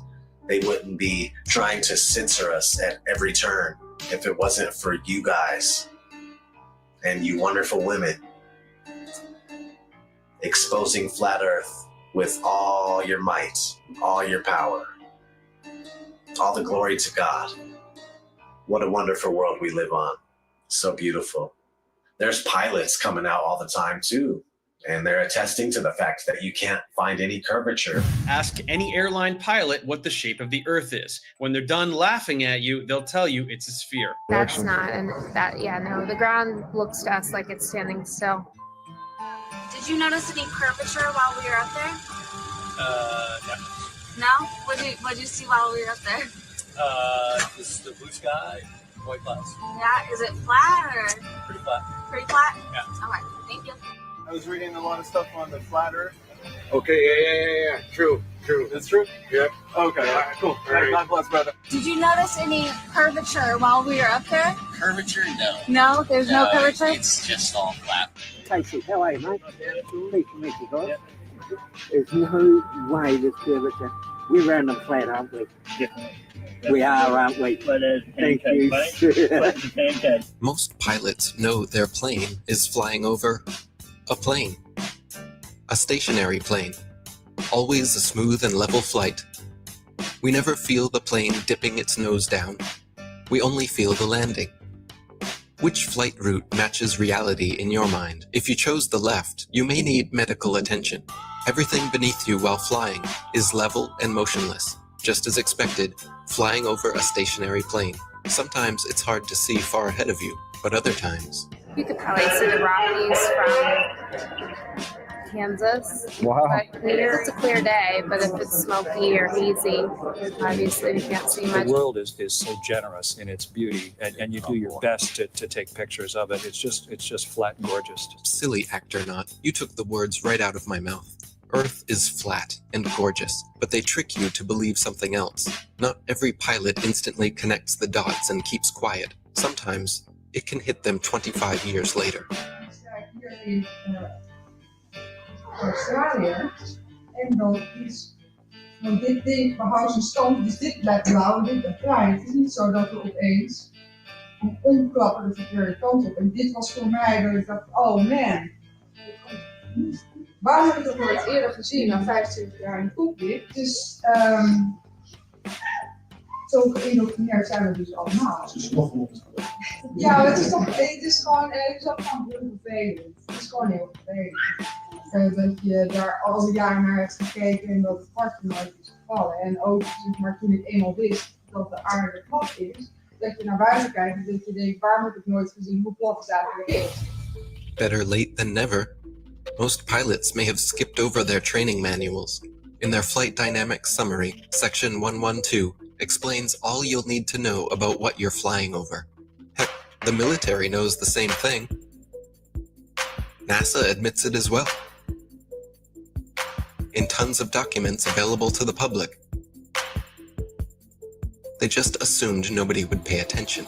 This comes from the Army Research Laboratory. This one's from the CIA.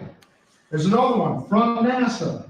This report documents the definitions of linear aircraft model for the rigid aircraft of consistent mass flying over a flat, non-rotating Earth. This comes right from our own government. Now, I have available 44 documents. Who do I give it to, sir?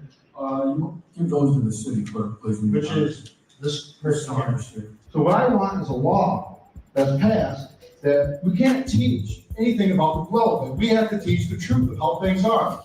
From the documents to the imagery, they are not flying around a curve heading to outer space. They are flying over a stationary, flat plane. Stop falling for the illusions. Every rocket goes up and then levels out. Most of NASA's rockets launch from Florida and head towards the Bermuda Triangle. Well, besides the occasional. They're not shy about showing the truth in plain sight. 125 alleged miles up, and they show you our level horizon with a local sun. Then quickly switch cameras to their fisheye lens, as if that didn't just happen. You have to pick one. You can't have both. Looks as if their cameras go about as high as most hot air balloons do before they burst. Who do they think they're fooling? But let me guess. You saw the curvature in the images from satellites. The thousands of magical orbiting aluminum tin cans floating in space. It's all animation and games until one comes crashing down on your squad. Many crashed satellites have been reported the world over. And the one thing they all have in common is giant helium balloons attached to them. Of course, satellite technology is real. We get our weather information, communication equipment, and even some internet service from them. Look up Google Loon, for example. It's not that they wouldn't use the magical floating satellites if they could, it's that they don't physically exist, nor does the globe.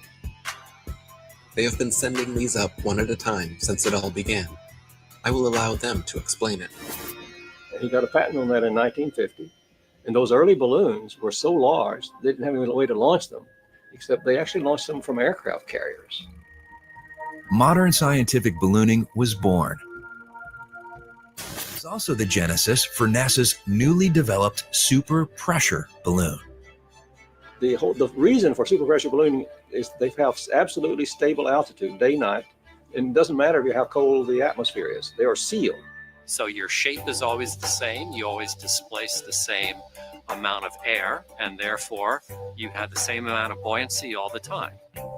This day-to-night altitude stability allows super pressure balloons and the sun. Hi, I'm Matt, and this is NASA Now. NASA's been using balloons for science research for over 30 years. The exploration that can be done on balloons is continuing to grow. The standard balloon that I fly is about 660 feet long when it's made. So when it's inflated, it's over 400 feet tall by 440 feet wide. Think of a dome stadium. That's how big my balloons are. So let me get this straight. It is now public knowledge that they send up satellites on massive helium-filled balloons. As you should know, NASA is the largest consumer of helium in the world, for obvious reasons. But the issue with society is that they never critically think. Just think for a second here. If these are sent up to provide the world with all of the important information we need, and I'm sure the entire process is expensive and difficult to accomplish, then please explain to me what in the flat world do these pathetic animations do for you? Do they make you happy inside? Are they so super duper cool that you cannot see past the obvious CGI? The fact of the matter is everything NASA sends up on a balloon simply hovers above our motionless Earth. That is why they rarely speak about orbiting satellites, and of course, they never show footage. Here is some footage of a random evening with a man, the moon, and his Nikon P900. Notice anything floating up there? Forget it, Bart. It's so bright out you can't see anything in the sky except the Fox satellite. Another remarkable fact about NASA's balloon launches is that many are launched from Antarctica. Is it because we cannot travel past certain parallels to witness their launches with our own eyes? What else are they hiding from us over there? It would be nice if someone was allowed to truly explore Antarctica again. It sure has been a while since the last guy. Greetings to you, my young friend. Our very distinguished guest for this evening is Admiral Richard E. Byrd. I must say that Admiral Byrd, our guest tonight, is not only our greatest living explorer, but he's been an inspiration to countless Americans. Admiral Byrd, is there any unexplored land left on this earth that might appeal to adventurous young Americans? Yes, there is. Strangely enough, there's left in the world today an area as big as the United States that's never been seen by a human being.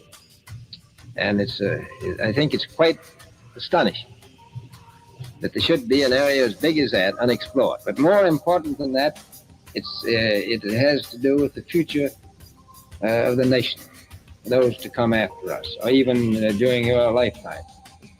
Because it happens to be an untouched reservoir of natural resources.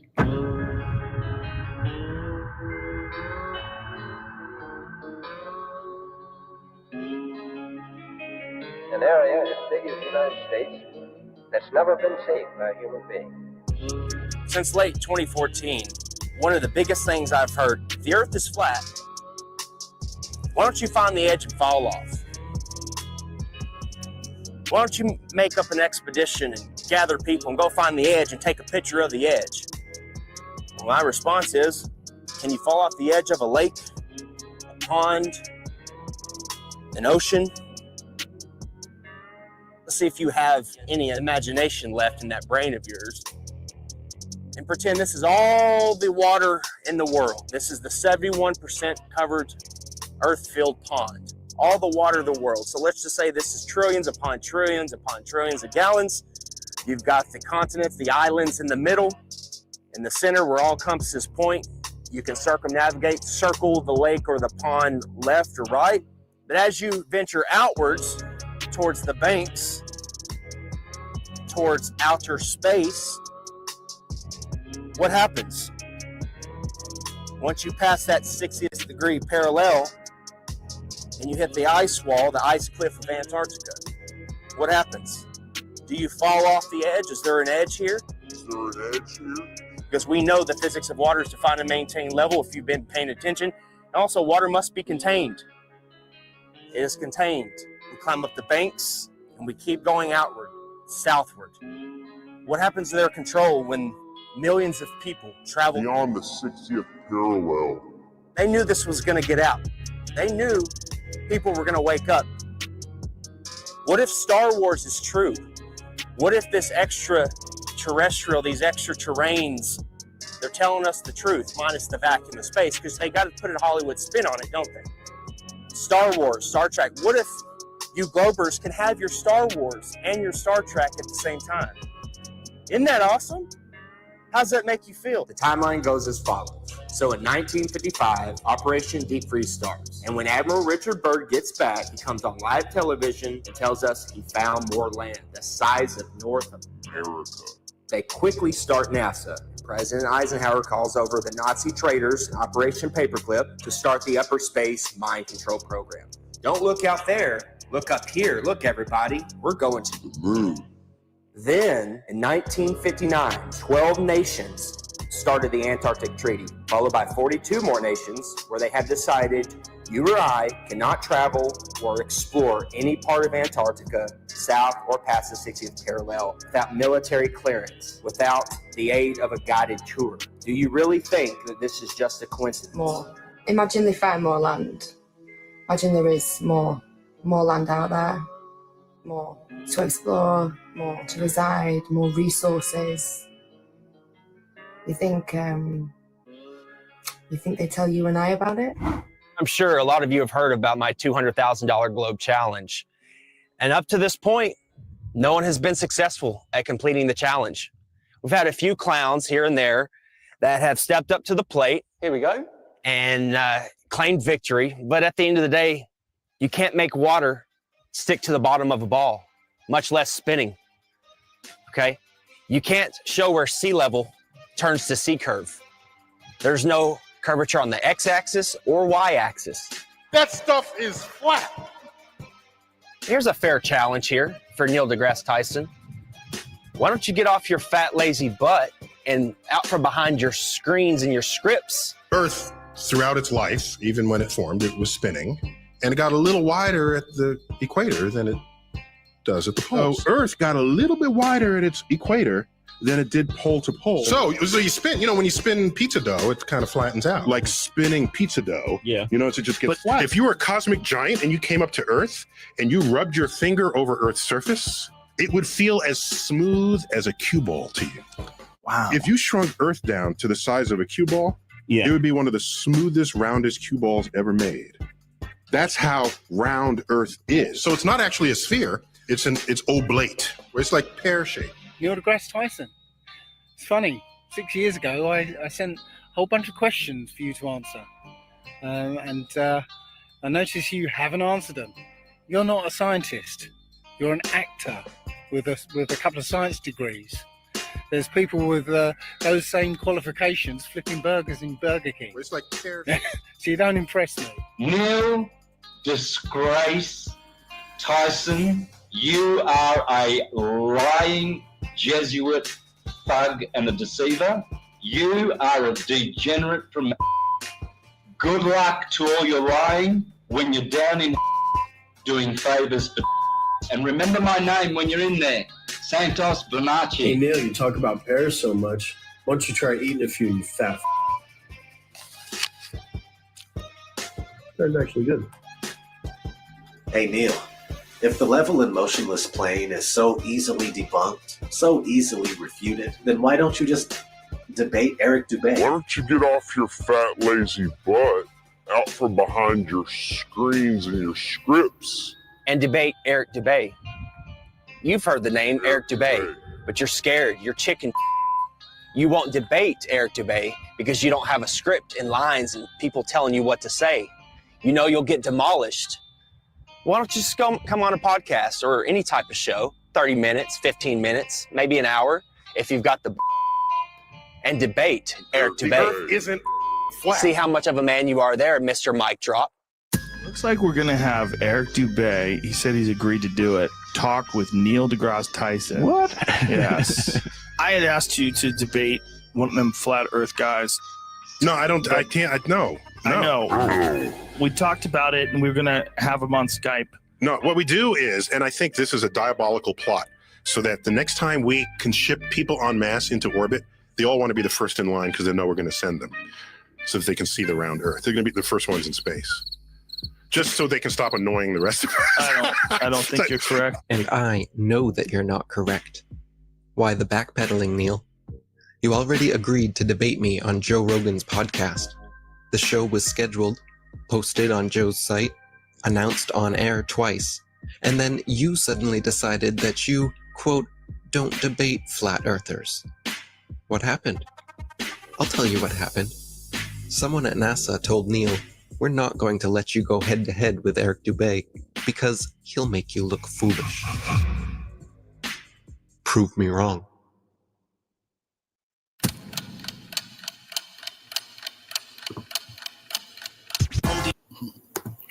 Coffee.